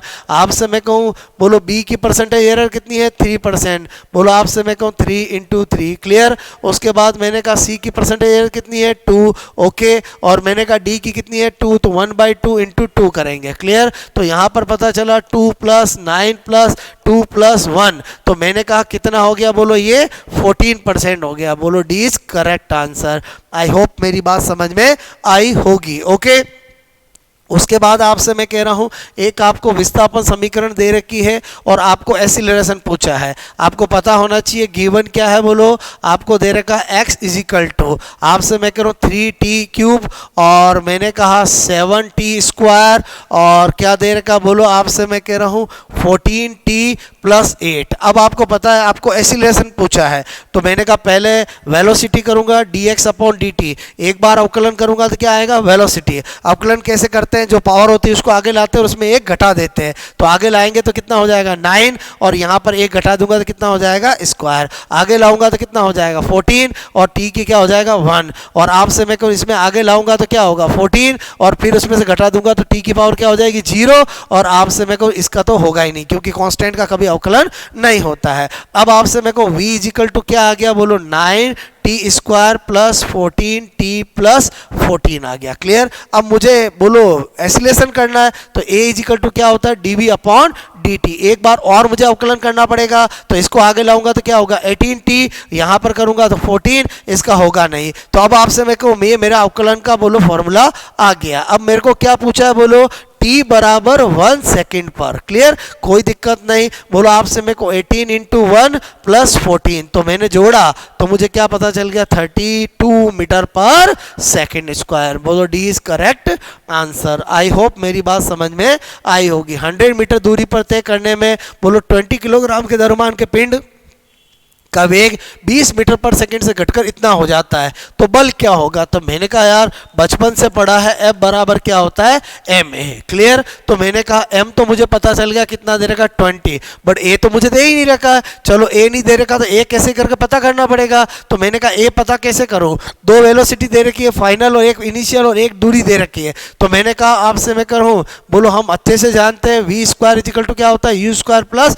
2as। ये दे रखा a निकल जाएगा। v कितना दे रखा, बोलो 5, फाइनल वेलोसिटी कितनी है 5, 5 का स्क्वायर करूंगा कितना हो जाएगा 25। बोलो इनिशियल कितने रखे 20, 20 का स्क्वायर करूंगा तो कितना हो जाएगा 400 और मैंने कहा 2a और s कितना दे रखा, बोलो 100। तो मेरे कहने का मतलब यहां पर किया तो कितना हो गया -375, बिकॉज 25 और -400 करूंगा तो 375 और यहां पर मैंने कहा बोलो 200 × a, तो a इज इक्वल टू क्या आ गया -375 डिवाइड बाय क्या आ गया, बोलो 200। ये मेरा a आ गया। क्लियर। तो मैंने कहा a का इंतजार था, यहां पर 20 इंटू यहां पर लिखा मैंने -375 डिवाइड बाय 200, तो मैंने ये काटा तो मुझे पता चला ये 10 बार कटा। तो मैंने कहा -375 में 10 को डिवाइड करूंगा तो 75 डिवाइड बाय बोलो 0.5 मेरा न्यूटन आंसर आ जाएगा, यानी बोलो C is correct answer. I hope question समझ में आया होगा। अच्छा क्वेश्चन है। बोलो आपसे मैं कुछ जिसमें बोलो F बराबर ma तो आपको पता चल जाएगा, a को लाने के लिए आपको गति की तृतीय समीकरण यूज करनी पड़ेगी। ओके। उसके बाद एक सतह गुटका स्थिर अवस्था में है, गुटपे पर आपका स्थितिक घर्षण बल का अधिकतम मान 10 न्यूटन है। अब आप मुझे एक बात बताओ कि उसमें 8 न्यूटन का क्षैतिज बल लगाएंगे तो गुटका खिसकेगा ही नहीं। इसका मतलब जब भी कोई भी बॉडी स्टेबल होती है तो उसका घर्षण बल हमेशा उस पर जितना बाह्य बल लगाते हैं उतना ही होगा, तो 8 न्यूटन इसका आंसर होगा। मैं क्या बताना चाह रहा हूँ कि मेरे कहने का मतलब है कि आपसे मैं कह रहा हूँ ये आपकी एक बॉडी है, बोलो आप समय को जिस पे इधर लगा रहे हैं 8 न्यूटन का बल और मुझे पता है कि जब तक मैं 10 न्यूटन से ज़्यादा लगाऊंगा तो ही गतिशील होगी, तो 8 न्यूटन पे गतिशील नहीं होगी क्योंकि 8 न्यूटन ही इधर क्या लग रहा होगा, बोलो आपका घर्षण बल लगा होगा। ओके। उसके बाद यदि बल की दिशा में कण के बल और विस्थापन दोनों को दुगना कर दें, कार्य मैंने कहा कार्य क्या होता है, बोलो F.D। अगर मैं बोलो आपसे मैं कहूँ बल और कार्य ये बोलो F है और ये D एक ही डायरेक्शन में है और दोनों को दुगना कर देता हूँ। चलो भाई दुगना कर देते हैं, बोलो चलो भाई दुगना कर देते हैं। दुगना करने से कार्य कितना गुना हो जाएगा, 4 गुना हो जाएगा। बात समझ में आई मेरी आपको। ओके। यदि एक अर्धवर्तीय वलय का उसके केंद्र से होकर, मैंने कहा आपको वलय चाहे पूरा हो या वलय आपसे मैं कहूँ आधा हो, मैंने कहा फॉर्मूले कभी नहीं बदलते हैं, फॉर्मूले वही रहते हैं। बोलो आपसे मैं कह रहा हूँ यहाँ पर बोलो आपसे मैं कहूँ इसका भी बोलो परपेंडिकुलर एक्सिस के आई क्या होता है mr² होता है, इसका भी क्या होता है mr² होता है। बस फर्क किस बात का होगा कि यहाँ पर मास पूरे वलय का होगा, यहाँ मास आधे वाले का होगा, तो हमें तो फॉर्मूला ही पूछा है, तो फॉर्मूला तो आपका वही mr² होगा। बात समझ में आए? बोलो सौर मंडल में उपग्रह की गति बोलो किसका उदाहरण है? तो हमें पता है कि जब भी आपसे मैं कहूँ एंगुलर मोमेंटम क्या रहता है? कांस्टेंट रहता है। आपसे मैं कहूँ केपलर के लॉ पढ़ते हैं तो आपको पता होना चाहिए कि हमेशा कोणीय संवेग संरक्षण हमेशा लगता है। बोलो क्या लगता है?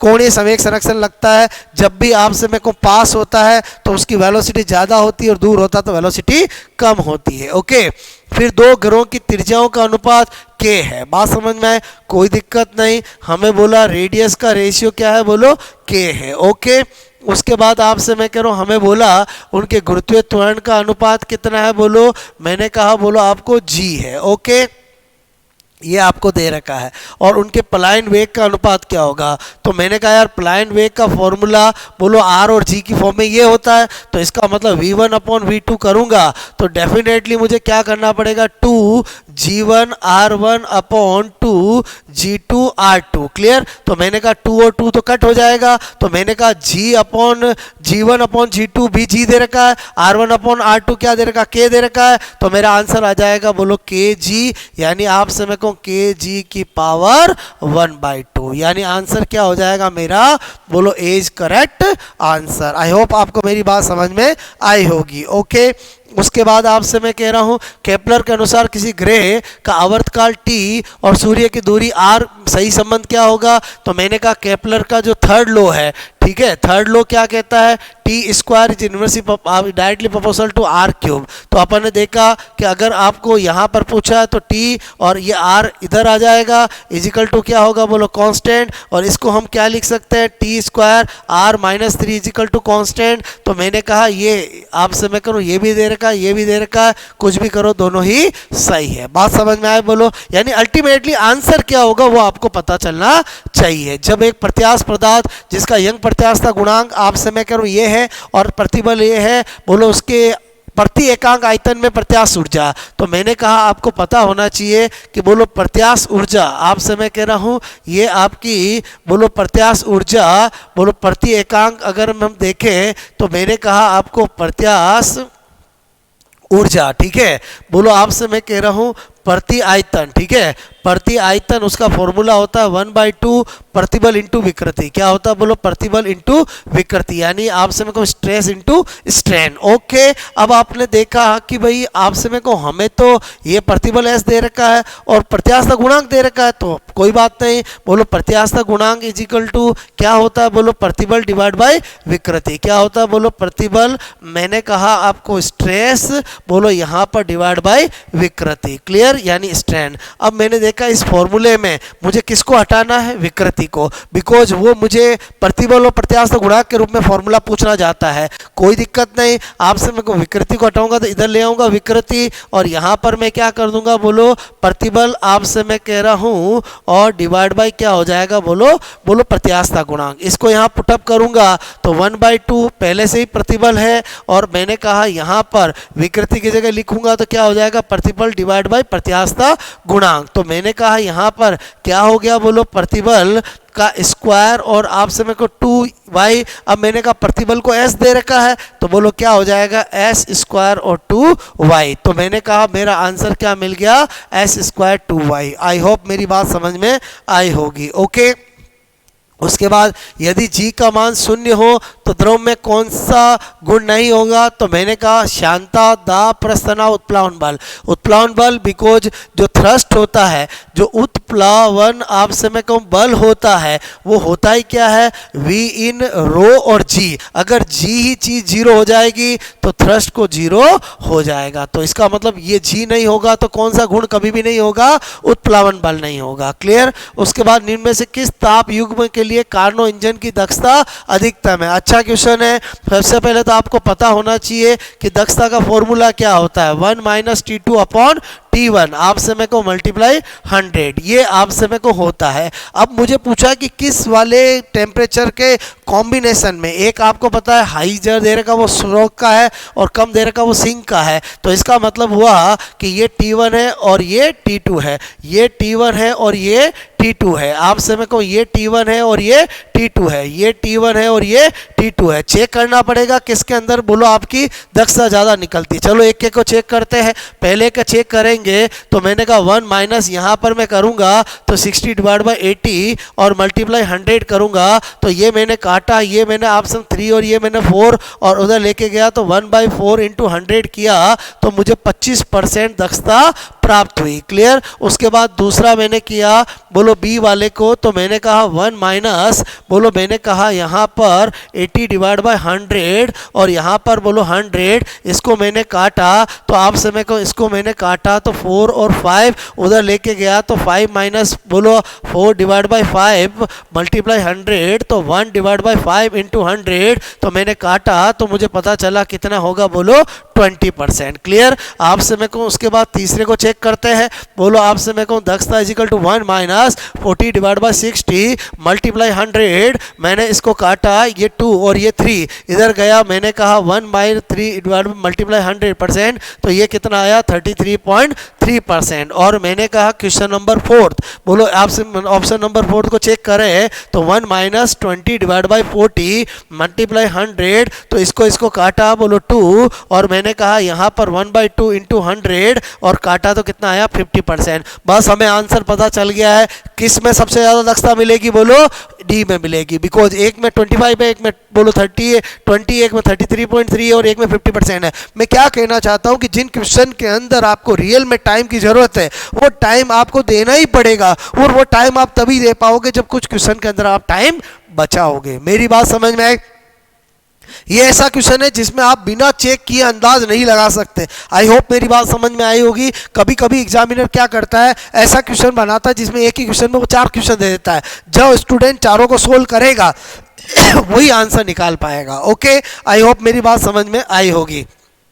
उसके बाद एक घन के अंदर इलेक्ट्रॉन आपसे मैं कह रहा हूँ परिमाण बोलो के आवेश 8 द्विध्रुव रखे हुए हैं। आपसे मैं कहूँ एक क्यूब है जिसके अंदर बोलो 8 डाइपोल रखे हुए हैं तो घन से निर्गत टोटल फ्लक्स क्या होगा। तो मैंने कहा यहाँ पर बोलो गाउस आपसे मैं कह रहा हूँ के नियम से। ठीक है, गाउस क्या कहता है आउट फ्लक्स आपसे equal to Q upon epsilon 0। मैंने कहा यार डाइपोल का अगर 8 डाइपोल रखे हुए तो टोटल चार्ज तो 0 ही होगा तो बोलो टोटल चार्ज 0 होगा तो अल्टीमेटली ये भी क्या होगा क्योंकि डाइपोल कभी भी होता है तो डाइपोल के अंदर एक में पॉजिटिव चार्ज होता है तो एक माइनस चार्ज होता है, यानी टोटल नेट चार्ज हमेशा क्या होता है बोलो 0। तो कितने भी डाइपोल हो आंसर क्या होगा नेट चार्ज 0, तो इसका मतलब आपका आउटफ्लक्स भी क्या होगा 0।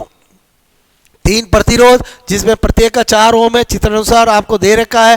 डी प्रतिरोध ये वाला है, इसको समान भागों में विभाजित करते हैं तो ए और डी के मध्य आपका क्या होगा बोलो नेट रिजल्टेंट रेजिस्टेंस क्या होगा। आपसे मैं करूँ वेरी सिंपल, आप ये सोचो ये 4 ओम है, इस 4 ओम को बांट दिया तो इधर कितना आ गया 2 ओम, इधर कितना आ गया 2 ओम। अब आपको इसके बीच पूछा है तो ये 4 और 2 कितना हो गया 6 ओम। आपसे मैं करूँ ये 4 और 2 कितने हो गए 6 ओम। अब आप सोचो ये 6 और 6 किस में है बोलो आपसे पैरेलल में है, जो 6 और 6 पैरेलल में है तो आपका आधा कितना होगा 3 ही ओम ही होगा। या फिर आप ऐसे कर सकते हो, आपसे मैं करूँ मैंने कहा 1/6 प्लस 1/6 एलसीएम लूंगा 6 आएगा, यहाँ पर 1 + 1 यहाँ पर 2 डिवाइड बाई 6 यहाँ पर काटा 3 और आर नेट इजिकल टू क्या हो गया बोलो 3 ओम। आई होप मेरी बात समझ में आएगी। बहुत आसान क्वेश्चन आपको आपसे मैं करूँ इस तरह से करना चाहिए। ओके, आप कहोगे सर आपको कैसे पता चला कि ये दोनों सीरीज में है। और भाई जब आपको इन दोनों के बीच में पूछा तो ये तो पूरा एक ही तार हुआ, ये भी पूरा एक ही तार हुआ। इस 4 ओम को 2-2 में बांट दिया तो 2 ओम इधर गया 2 ओम इधर गया, 4-2 6 4-2 6 6 और 6 अगर पैरेलल होंगे तो कितना आएगा 3 ओम। बात समझ में आई बोलो आपको। उसके बाद गैलोमीटर को वोल्ट मीटर की तरह आपसे काम में ले। अब यहाँ पर मैंने कहा बात आ रही है कि बोलो आपसे मेरे को गैलोमीटर से वोल्ट मीटर बनाना है तो आपको मैंने कहा कि देखो परिपथ में तो आपसे मैं कह रहा हूं मैंने कहा ए मीटर और वोल्ट मीटर, ए मीटर को किस में जोड़ते हैं श्रेणी क्रम में। ठीक है, वोल्ट मीटर को किस में जोड़ते हैं समांतर क्रम में, समांतर आपसे मैं कह रहा हूं क्रम में। ठीक है, लेकिन जब हम निर्माण करते हैं बोलो गैलोमीटर से तो मैंने कहा जब एमीटर का निर्माण करते हैं तो मैंने कहा गैलोमीटर के बोलो आपसे मैं कहूँ पैरेलल में जब हम लो रेजिस्टेंस जोड़ते हैं तो एमीटर बनता है, और वोल्ट मीटर का निर्माण करते हैं तो गैलोमीटर आपसे मैं कह रहा हूँ कि बोलो मैंने कहा श्रेणीज में जब हम क्या जोड़ते हैं बोलो हाई रेजिस्टेंस आपसे मैं कह रहा हूँ जोड़ते जोड़ते हैं तो वोल्ट मीटर बनता है। तो यहाँ पर आपको मेकिंग का पूछा है तो गैलोमीटर को वोल्ट मीटर में करना है तो हाई रेजिस्टेंस उसके कहाँ जोड़ना पड़ेगा, श्रेणी में जोड़ना पड़ेगा। क्लियर? तो आई थिंक आपको मेरी बात समझ में आएगी। बी वेग से बोलो, बी चुंबकीय क्षेत्र में गतिमान आवेशित कण पर बल नहीं है। बोलो आपसे मैं कहूँ अधिकतम, आपको पूछा है कि बल नहीं है, पूरा सेंटेंस बी और बी दोनों लंबवत हो। मैंने कहा अधिकतम यदि बी के लंबवत हो, बोलो नहीं है अधिकतम यदि बी और बी समानांतर हो। तो मेरे कहने का मतलब है कब आपसे मैं कहूँ नहीं होगा अधिकतम, जब वी और बी दोनों क्या होंगे, एक दूसरे के समानांतर। क्योंकि एफ जो होता है मैग्नेटिक वो होता है क्यू वी बी, और आपसे मैं कह रहा हूँ यहाँ पर क्यू वी क्रॉस बी, और आपसे मैं कह रहा हूँ जब भी वी और बी परपेंडिकुलर होते हैं तो एफ मैक्सिमम होता है, और वी और बी पैरेलल होते हैं तो एफ मैक्सिमम नहीं होकर के एफ मिनिमम होता है। तो वो आपसे कह रहा है कि बोलो आपसे मैं कहूँ बल नहीं होगा अधिकतम जब वी और बी क्या होंगे, समानांतर होंगे। आई थिंक मेरी बात समझ में आई होगी। ओके, उसके बाद किसी कुंडली से संबंध चुंबकीय फ्लक्स आपको दे रखा है। ओके, और आपको T बराबर 2 सेकंड में विद्युत भाग बल पूछा है। तो आपको पता होना चाहिए फेराडे का द्वितीय लॉ कहता है इंड्यूस ईएमएफ क्या होता है, बोलो D phi upon D T. आपसे मैं करूँ फाई कितना दे रखा है,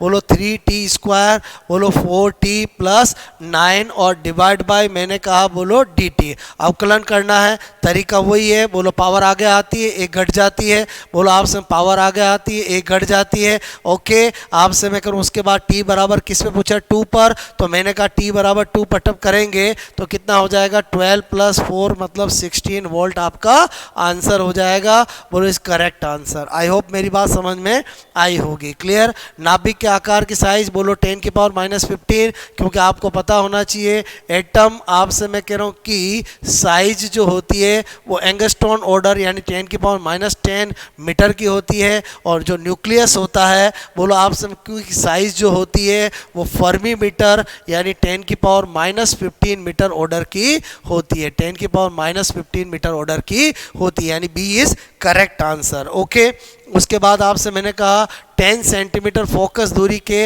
अवतल दर्पण के सम्मुख 15 सेंटीमीटर की एक वस्तु रखी है। तो अब आप सोचो, इमेजिंग करो, ये आपका अवतल दर्पण है और आपसे मैं कह रहा हूँ ये आपका फोकस पॉइंट है, ये आपकी 10 सेंटीमीटर फोकस दूरी है, और आपसे मैं कह रहा हूँ ये 20 सेंटीमीटर आपका कर्वेचर पॉइंट है। यहाँ पर अगर मैं कुछ भी आपका ऑब्जेक्ट रखूँगा तो उसकी इमेज जो है वो डेफिनेटली आपसे मैं कहूँ क्या बनेगी, बोलो एक तो उल्टी बनेगी आपसे मैं करूँ, और उसके अलावा क्या बनेगी, बोलो बड़ी बनेगी। बात समझ में आए? मैंने क्या बताया, मेरी बात समझ में आए? क्योंकि जब यहाँ पर बनाते हैं तो बोलो आपसे मैं कह रहा हूँ कहाँ पर बनता है, यहीं पर बनता है। क्लियर? अब ऑब्जेक्ट को यहाँ रखा तो इमेज कहाँ बनेगी, इधर, तो इधर बनेगी तो वी आपका क्या होगा, यू से ज़्यादा होगा तो बोलो बड़ी ही बनेगी, और आपसे मैं कहूँ आवर्धित ही बनेगी। आवर्धित बोलूँ बड़ी बोलूँ एक ही बात है, और आपसे मैं कहूँ कैसी बनेगी, बोलो आपसे मैं करूँ उसके साथ क्या बनेगी, बोलो उल्टी बनेगी, यानी आवर्धित और उल्टा इसका आंसर हो जाएगा। ओके, उसके बाद इनमें से कौन सा कथन पूर्ण आंतरिक परावर्तन से संबंधित नहीं है, तो मैंने कहा मरीचिका जो होता है वो आपको पता होना चाहिए कि मरीचिका आपसे मैं कह रहा हूँ मरीचिका जो होता है वो तो TIR का एग्जाम्पल होता है, ऑप्टिकल फाइव बोलो बी होता है, हीरे की चमक बी होता है, प्रकाश का वर्ण विक्षेपण बोलो आपसे कलर डिस्पर्जन ऑफ लाइट कभी भी TIR का एग्जाम्पल नहीं होता है, यहाँ पर नहीं पूछा है। ओके, जल्दबाजी में मरीचिका मत कर देना, बोलो नहीं पूछा है आपसे। ओके, उसके बाद मैंने कहा एक व्यतिकरण प्रतिरूप में अधिकतम और न्यूनतम तीव्रता, यानी आपको क्या गिवन है, बोलो मैंने कहा गिवन है आपको I maximum divide by I minimum, आपसे मैं कहूँ कितना है 36/1, और इनके आयामों का अनुपात पूछा है। तो मैंने कहा आयाम क्या होता है A1 + A2 बोलो का स्क्वायर और A1 - A2 का स्क्वायर, बिकॉज मैक्सिमम है ना, तो मैक्सिमम तो आपका I मैक्सिमम A1 + A2 का स्क्वायर होता है। तो मैंने कहा कोई दिक्कत नहीं, मैं यहाँ से मुझे पता चला A1 + A2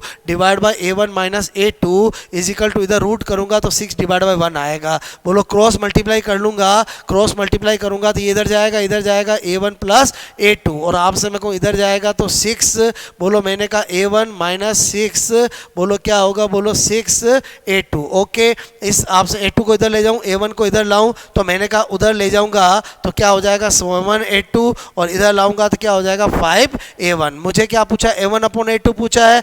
बोलो आपसे मैं कह रहा हूँ क्या पूछा है, A1 अपॉन A2 पूछा है। तो A2 इधर ले आऊँगा तो 7 डिवाइड बाई 5, आंसर क्या हो जाएगा, बोलो डी इज करेक्ट आंसर। मेरी बात समझ में आई होगी, ओके। उसके बाद आपसे मैं कह रहा हूँ ये क्वेश्चन समझ में आया होगा आपको। आपसे मैं कह रहा हूँ क्या करना था, बोलो सबसे पहले तो आपको I1 अपॉन I2 नहीं दे रखा है, I maximum upon I minimum दे रखा है। और I maximum upon I minimum यानी I मैक्सिमम का फॉर्मूला ही क्या होता है, बोलो आपसे मैं कहूँ A1 प्लस A2 का क्या होता है, स्क्वायर। और I मिनिमम का फॉर्मूला क्या होता है, A1 माइनस A2 का स्क्वायर होता है। तो वो हमने लिख दिया, इसको करने के लिए रूट किया और उसके बाद A1 अपॉन A2 पूछा था तो उसको हमने बोलो क्रॉस मल्टीप्लाई करके सोल्व कर लिया, ओके। उसके बाद आपने देखा कि यंग के डबल स्लिट एक्सपेरिमेंट के अंदर बीच की दूरी को आधा कर दे तो फ्रिंज चौड़ाई क्या होगी। दोस्तों क्वेश्चन अक्सर आता है, आपको फ्रिंज चौड़ाई का पहले तो क्या पता होना चाहिए, फॉर्मूला पता होना चाहिए। अब आपने क्या देखा कि यहाँ पर बोलो दोनों स्लिटों के बीच की दूरी को आधा करते हैं, अगर इसको आधा करेंगे तो ये क्या होगी, बोलो डबल होगी। बात समझ में आए, यानी इसको अगर मैं डी बाई बोलो ऑप्शन 2 कर दूंगा तो डेफिनेटली ये मेरा क्या हो जाएगा, बोलो बी बाई आपसे मैं करूँ ये क्या हो जाएगा, बोलो 2b, यानी फ्रिंज चौड़ाई क्या हो जाएगी, बोलो डबल हो जाएगी, ओके। उसके बाद मैंने कहा प्रकाश की अनुप्रस्थ प्रकृति किससे व्यक्त होती है, बोलो हमेशा ध्रुवण से होती है। या मैं कहूँ कि पोलराइजेशन, आपसे मैं करूँ पोलराइजेशन ऐसी फिनोमिना है जिससे आपसे मैं अनुप्रस्थ और अनुदैर्ध्य ट्रांसवर्स और लॉन्गिट्यूडिनल वेव का नेचर पता लगा सकते हैं। अब उसके बाद अपन बायोलॉजी देखते हैं। देखो बायोलॉजी में भी बहुत सारे स्टूडेंट को क्या लगता है कि बोलो आपसे मेरे को इसमें तो कुछ नहीं, लेकिन मैं आपको बता दूं बायोलॉजी में भी अटेम ऑफ आपको क्वेश्चन करना आना चाहिए। एंजियोस्पर्म के जीवन चक्र के संबंध में कौन सा क्रम बोलो आपसे औचित्यपूर्ण यानी सही है, क्लियर। अब आप सोचो उसके जीवन चक्र का पूछा है तो सबसे पहले तो क्या आएगा, बोलो परागण होगा, फिर निषेचन होगा, जो और कोई होगा ही नहीं तो आंसर यही होगा। पूरा क्यों देखूं, पहले क्या पहले अंकुरण हो जाएगा, नहीं। पहले क्लीवेज हो जाएगा, नहीं। पहले परिवर्तन हो जाएगा, नहीं। अरे बात समझ में आए, पहले पॉलिनेशन होगा तो फर्टिलाइजेशन होगा, फर्टिलाइजेशन होगा तो सीड बनेगा, और सीड बनेगा तो जर्मिनेट होगा। बात समझ में आई, बोलो दोहरा निषेचन डबल फर्टिलाइजेशन क्या होता है, तो मैंने कहा आपको एक पराग नलिका में दो नर युग्मक का दोनों भिन्न अंडक के साथ, नहीं। आपसे मैं कहूँ एक बोलो आपसे मैं कहूँ मैंने कहा नर युग्मक का दो ध्रुवीय केंद्रकों के साथ संलयन, मैंने कहा बिल्कुल नहीं। बोलो दो नर युग्मकों का एक अंडे के साथ, बिल्कुल नहीं। युग्मक संलयन और ट्रिपल फ्यूजन, बिल्कुल सही बात है। दोहरा निषेचन डबल फर्टिलाइजेशन कहते ही इसको है कि बोलो आपसे मैं कहूँ एक तो एक के साथ फ्यूज हो जाता है और एक आपका मैं कहूँ जो आपका 2n बोलो द्विकेंद्रक होता है उसके साथ फ्यूज होता है। तो डबल फर्टिलाइजेशन का मतलब ही क्या है, दो आपसे मैं कहूँ बोलो युग्मक संलयन और आपका ट्रिपल फ्यूजन, ओके। उसके बाद यदि चूहे के दोनों अंडाशय निकाल दिए जाए तो कौन सा हार्मोन का स्तर बोलो घट जाएगा। तो मैंने क्या देखा कि आपसे मेरे को अंडाशय से कौन सा हार्मोन संबंधित है, ऑक्सीटोसिन बिल्कुल नहीं होगा, एस्ट्रोजन होगा, प्रोलैक्टिन नहीं होगा, पिट्यूटरी ग्लैंड का ये भी नहीं होगा। तो आंसर क्या हो जाएगा, बोलो हाइपोथेटिकल क्वेश्चन है कि अगर चूहे के अंडाशय को निकाल दे तो कौन सा हार्मोन का स्तर घट जाएगा, तो जो हार्मोन अंडाशय से स्रावित होता है, आप जानते हो अंडाशय के अंदर ग्राफिन फॉलिकल्स होती है, वो एस्ट्रोजन हार्मोन को स्रावित करती है। तो अगर आपका अंडाशय को निकाल देंगे तो एस्ट्रोजन का लेवल डेफिनेटली क्या हो जाएगा, डिक्रीज हो जाएगा। स्पर्म का एक्रोसोम निर्मित होता है। अब आपको पता होना चाहिए जो स्पर्म होता है उसका एक्रोसोम, आपसे मैं कह रहा हूँ ये स्पर्म का एक्रोसोम जो सबसे आगे का होता है वो बोलो गोल्जी बॉडी से होता है, क्योंकि गोल्जी बॉडी का ये काम होता है कि गोल्जी बॉडी का एक बहुत सारे काम में एक काम यही होता है कि स्पर्म के एक्रोसोम का निर्माण करता है। उसके बाद स्थानीय अंडाणु का दूसरा परिपक्व विभाजन यानी जो सेकंड मैच्योरेशन डिवीजन कब होता है, हम जानते हैं जब भी फर्टिलाइजेशन हो रहा होता तब होता है। ग्राफिन पुटिकाओं में प्रथम परिपक्व विभाजन के बाद नहीं, अंडोत्सर्ग के थोड़े समय बाद नहीं। मैंने कहा जब तब तक नहीं होता है जब तक कि उसमें कोई शुक्राणु प्रवेश नहीं कर जाता है, और एक तब तक नहीं होता जब तक कि शुक्राणु का केंद्रक अंडाणु के साथ सम्मिलित नहीं। आंसर ये होगा क्योंकि जब भी आपसे में कोई स्पर्म एक के अंदर एंटर हो रहा होता है तभी एक में क्या आता है, बोलो एक में कुछ चेंजेज आते हैं, और उसमें पहला चेंजेज यही होता है कि उसमें सेकेंड बोलो मैंने कहा मियोसिस मीन्स बोलो मैंने कहा मियोसिस सेकंड होता है या मैचुरेशन डिवीजन सेकंड होता है। क्लियर? तो आपसे मेरे को इसी को मैचुरेशन डिवीजन सेकंड कहते हैं, यानी आंसर क्या हो जाएगा बोलो सी हो जाएगा। उसके बाद आपसे कॉकरोच का अंडा अरे सेंट्रीपिटल होता है, कितनी बार आ चुका है। कॉकरोच का अंडा कैसे होता है बोलो केंद्र पित्त की। आपसे मैं कह रहा हूँ बोलो क्या होता है केंद्र पित्त की, जिसको बोलते हैं सेंट्री। बोलो आपसे मैं कहूँ सेंट्रोलेसिथल, क्या बोलते हैं बोलो सेंट्रो। आपसे मैं कहूँ लेसिथल, बहुत पॉपुलर है। बोलो आपसे मैं कहूँ केंद्र पित्त की। ओके, उसके बाद निम्न में से कौन सा 23 यानी हैप्लॉइड कौन है? स्पर्मेटोगोनिया 2n होता है, जाइगोट 2n होता है, द्वितीयक oocyte n होता है, oogonia 2n होता है। तो आंसर क्या हो गया बोलो, क्योंकि ये मियोसिस फर्स्ट से होता है और मियोसिस फर्स्ट बोलो आपसे मेरे को ये प्राइमरी oocyte है और प्राइमरी आपसे मैं कर oocyte के अंदर जब ये 2n होता है और जब इसके अंदर मियोसिस बोलो फर्स्ट होगा तो बोलो आपका क्या बनेगा सेकेंडरी oocyte बनेगा और सेकेंडरी oocyte बनेगा तो वो n हो जाएगा। ये बोलो 46 था तो ये कितना हो जाएगा 23 हो जाएगा, यानी इसका आंसर क्या हो जाएगा बोलो आपका सी हो जाएगा। ओके, उसके बाद आपसे मेरे को आपको पूछा गया है कि दोनों आपसे मैं करूं कॉलम का मिलान करके सही विकल्प को चुनिए। अब जैसे आपको इधर दे रखा इधर देखा मैच करना है। अपन ने देखा पहला क्या है बोलो अपरा प्लेसेंटा, बोलो आपसे जोना पेल्यूसिडा, बल्बो यूरिथ्रल करो लीडिंग सेल्स। देखो मैं आपसे कहूँ ऐसे क्वेश्चन बहुत आसान होते हैं, जैसे आपसे मेरे को आपको इनमें से जो लगता है कि जो आपको बहुत अच्छे से पता है, जैसे आपको जोना पेल्यूसिडा पता है कि ये तो बोलो क्या होता है अंडाणु की परत होती है, तो आप यही सोच लो किसके अंदर बोलो बी का थर्ड होगा। तो मैंने कहा बी का थर्ड बोलो आपसे मेरे को 2 में दे रखा। क्लियर? लेकिन अपन ने देखा कि बोलो ए का अपरा क्या होता है बोलो आपसे मानव जरायु बोलो गोनेडोट्रोपिक हार्मोन बोलो रिलीट करता है, तो इसका मतलब फर्स्ट का क्या हो गया बोलो सेकंड हो गया। तो फर्स्ट का सेकंड एक ही में दे रखा है और आपसे मैं करूँ उसके बाद डी जो है लीडिंग सेल्स आप बहुत अच्छे से जानते हो, एंड्रोजन, मतलब हर तरह से आपको इसमें पक्का पता चल गया कि आंसर होगा तो ए ही होगा। मतलब इसमें जरूरी नहीं आपको सारे पता हो, सबसे पहले चेक करने का तरीका क्या है, इन चारों में सबसे बेटर किसको जानते हो आप। अगर आपको लगता है कि मैं बोलो जोनो पेल्यूसिडा को बहुत अच्छे से जानता हूं तो वहीं से आपको इसको ऑप्शन को देखना चालू करो। उसके बाद आपसे मैंने कहा संतति का अनुपात होता है, बोलो आपसे जब लाल रंग वाले हिट्रोजाइगस, बोलो आपसे मेरे को लाल रंग वाले हिट्रोजाइगस का मतलब आर हो गया का क्रॉस सफेद रंग वाले, यानी मैंने देखा ये तो टेस्ट क्रॉस हो गया और टेस्ट क्रॉस का मोनोहाइब्रिड का रेशियो क्या होता है 1:1 होता है। सेकंडों में आप आइडेंटिफाई करो इनमें से कौन सा जोड़ा सही सम्मिलित नहीं है। तो मैंने कहा बोलो आपसे सही सम्मिलित है। ओके, तो मैंने कहा ये तो काट दूं क्योंकि लेमार का प्राकृतिक वर्ण बोलो आपसे डार्विन का होता है, हेड्जन स्लेक चक्र कीमो ऑस्मोटिक बिल्कुल नहीं होता है, पीटर मिशेली आपसे जेड स्कीम बिल्कुल नहीं होता है क्योंकि ये इसका सेम है और आपसे तो मैंने कहा बच्चा क्या बोलो आपसे स्वतंत्र अपीयन कारकों का पृथक्करण। ओके, उसके बाद मैंने कहा आपको दिया ए बी बी और ए बी बी का क्रॉस कराया जाए तो सेकंड पीढ़ी में क्या होगा। तो मैंने कहा यार आपसे मैं करूं ये और ये मेरे को दे रखा है और ये मेरे को दे रखा है, तो F1 के अंदर ये और ये आएगा और सेकंड पीढ़ी के अंदर मैं बोलो इसी का कराऊंगा। तो इसी का जब मैं कराऊंगा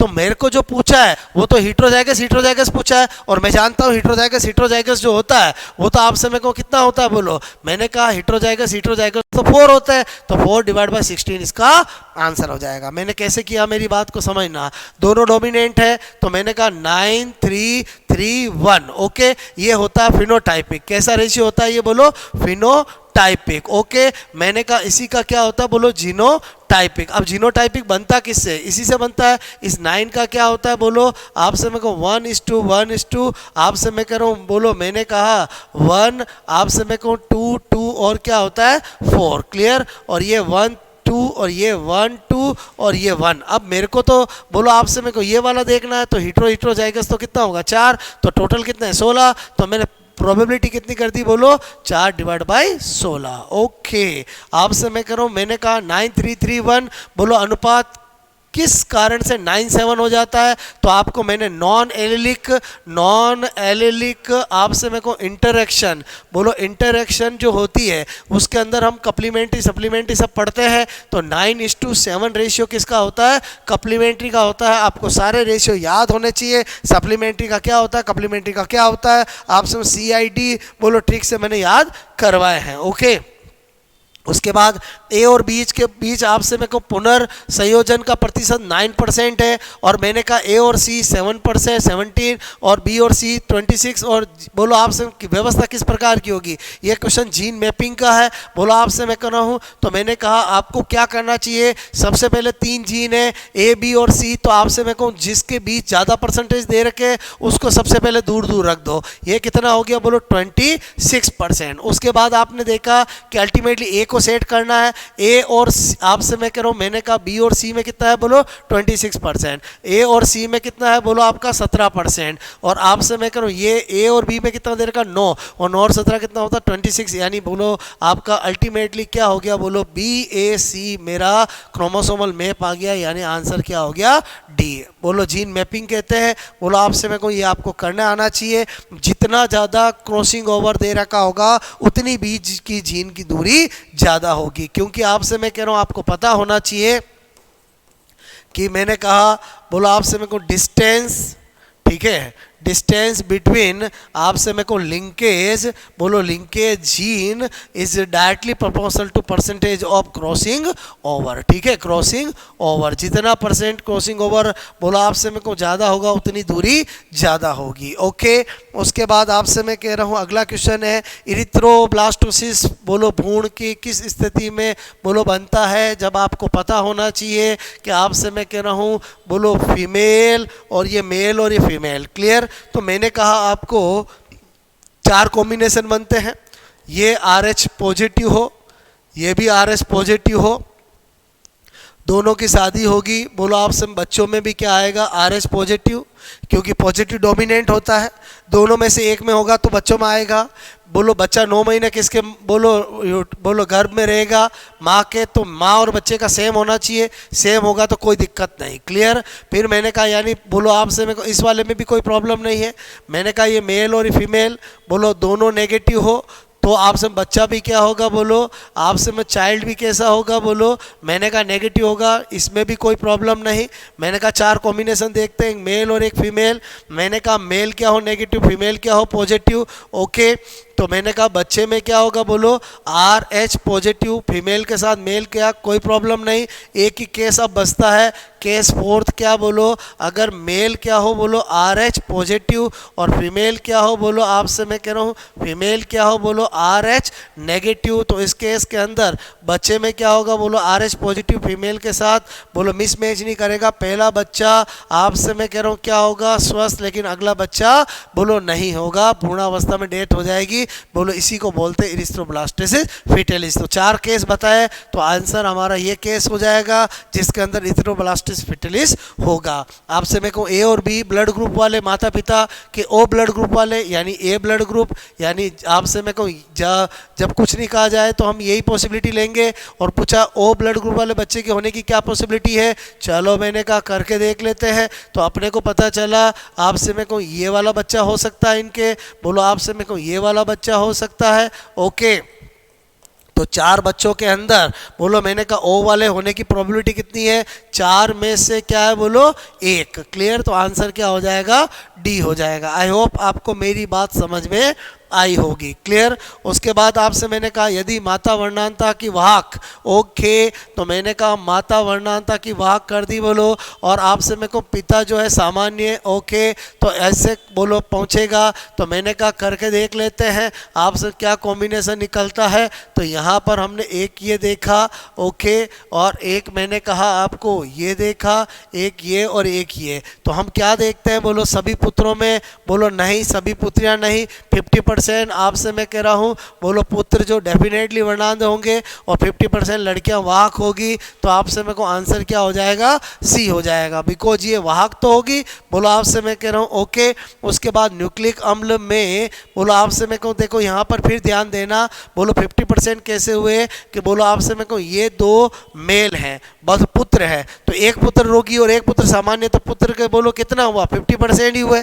बात समझ में। 2 लड़कियां हैं 2 पुत्रियां हैं, तो पुत्रियों में वाहक दोनों में से एक है, तो कितनी हुई, बोलो 50% वाहक हुई, और 50% पुत्र क्या हुए, बोलो रोगी। ओके, उसके बाद आपसे मैंने कहा न्यूक्लिक अम्ल में नाइट्रोजन क्षारों के किस एक जोड़े को उसके आगे दी गई श्रेणी के साथ गलत मिलाया गया है। ओके, तो मैंने कहा एडिनिन ग्वानिन, बोलो ग्वानिन एडिनिन प्यूरिन बिल्कुल सही है, एडिनिन थाइमिन प्यूरिन बिल्कुल गलत है, थाइमिन यूरेसिल pyrimidine होता है। बोलो आपसे आंसर क्या हो जाएगा, बी। उसके बाद ई कोलाई डीएनए के रेप्लिकेशन की विधि होती है, तो हम बहुत जानते हैं सेमी कंजर्वेटिव मेथड होता है, ये दो काट दो।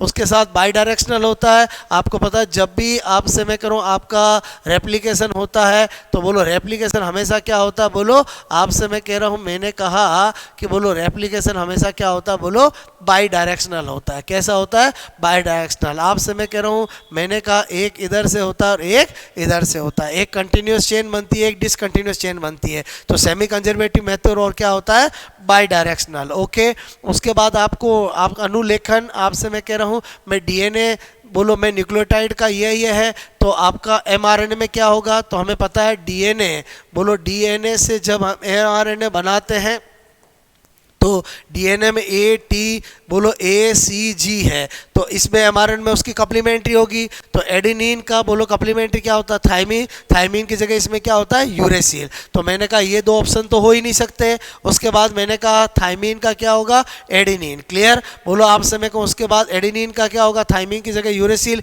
इतना मिल गया, हमने टिक कर दिया, बाकी आगे क्यों चेक करें आप। मैं जो आपसे मैं क्वेश्चन करा रहा हूँ उसका तरीका समझो, मैं पहले से ऑप्शन काट देता हूँ, उसके बाद जहाँ तक सिमिलर मिल रहा है और जैसे ही मुझे आंसर मिल गया उसके बाद आगे मैं चेक नहीं करता हूँ, क्योंकि वो तो हमारा फिर टाइम वेस्टिंग हो जाएगा। क्लियर, निम्न में से कौन सा ओपेरॉन का भाग नहीं है, आपको पता होना चाहिए कि ओपेरॉन जो होता है उसमें आपसे मैं कहूँ रेगुलेटर जीन होती है, बोलो आपसे मैं कहूँ प्रमोटर जीन होती है, ऑपरेटर जीन होती है, और आपसे मैं स्ट्रक्चरल जीन होती है। तो इसका मतलब हुआ कि ऑपरेटर जीन होती है, स्ट्रक्चरल जीन होती है, प्रमोटर जीन होती है, लेकिन एनहेंसर नहीं होती है। ओके, उसके बाद प्रथम आनुवंशिक पदार्थ हो सकता है, तो आपको पता होना चाहिए जब इवोल्यूशन हुआ था तो पहले सिंपल चीज़ें बनी, फिर बोलो आपसे मेरे को कॉम्प्लेक्स चीज़ें बनी, तो आपसे मेरे को इन दोनों में से पहले कौन बना, बोलो आरएनए। बात समझ में? तो आपसे आपका आनुवंशिक पदार्थ या आपको पता है डीएनए या आरएनए होता है, क्योंकि सबसे पहले बना कौन, बोलो वायरस बना। बोलो वायरस बना तो वायरस में या तो होता है डीएनए या होता है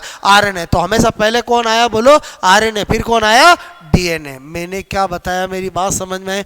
प्रथम आनुवंशिक पदार्थ हो सकता है, आपको पता होना चाहिए सबसे पहले कौन बना, बोलो वायरस बना। तो आपसे वायरस के अंदर या तो होता है आरएनए या होता है डीएनए, और जब प्रथम की बात आएगी तो जो सरल होता है, जो सरलतम होता है वो पहले बनता है, जो जटिलतम होता है वो बाद में बनता है। तो इन दोनों में सरलतम कौन होगा, आरएनए। आंसर क्या होगा, आरएनए। बहुत अच्छा क्वेश्चन है, ध्यान रखना, आप बात समझ ना। ओके, उसके बाद आपसे को मैचिंग करने का बोला है, निम्न को सम्मिलित कीजिए, VNTR इंस्ट्रॉन इंट्रॉन्स एक्सॉन, ये बात समझ में। अब मैंने कहा वेरिएबल नंबर टेंडम रिपीट, इसका तो डीएनए फिंगरप्रिंटिंग से रिलेटेड होता है, तो ये डीएनए फिंगरप्रिंटिंग। तो हमें पता चला कि एक का क्या होगा, क्यूब, तो पता चला एक के अंदर बोलो आपसे मैं कहूँ क्यूब 2 में दे रखा है। क्लियर, तो ए और डी तो मेरा हो ही नहीं सकता, बात समझ में। फिर मैंने देखा कि बोलो आप इंट्रॉन और एक्सॉन, ये तो स्प्लेंसिंग कहलाता है। बोलो एमआरएनए के अंदर कुछ आपसे आवश्यक और कुछ अनावश्यक भाग होते हैं, इनको हटाना स्प्लेंसिंग।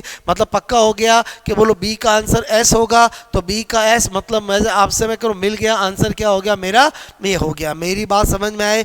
बोलो मैं क्या बता रहा हूँ आपको, मैंने कहा यहाँ पर, बोलो यहाँ पर क्या बता रहा हूँ कि मैंने कहा आपको, बोलो मेरा ये जो बी आंसर है जिसके अंदर ए का क्यूब, ओके, बी का मैंने क्या देखा, बी का मुझे जैसे एस मिल गया, बोलो आपसे इसका क्यू मिल गया, तो मैं अब आगे बाकी को क्यों देखूं। मैं क्या बता रहा हूं आपको, ऐसे क्वेश्चन आते हैं तो आपको ऑप्शन काट के करना, आपका काम सेकंडों में हो जाएगा। ओके, उसके बाद सर्वाधिक मान्य सिद्धांत के अनुसार जीवन की उत्पत्ति से पूर्व पृथ्वी पर पाई जाने वाली बोलो गैस थी H2O, एंड आप तो बोलो बाकी बची हुई कौन सी, बोलो मीथेन थी, आपको पता होना चाहिए। उसके बाद आपसे मैं कह रहा हूँ यहाँ पर निम्न में से कौन से समूह, मैंने कहा निम्न में से कौन से समूह में सभी समजात अंग है। ठीक है, होमो, मैंने कहा लोगस, बोलो ऑर्गन पूछा है। ठीक है, होमोलोगस ऑर्गन पूछा है, तो आपको पता होना चाहिए यहाँ पर बोलो सुअर, बतख, कंगारू के पशुपाद,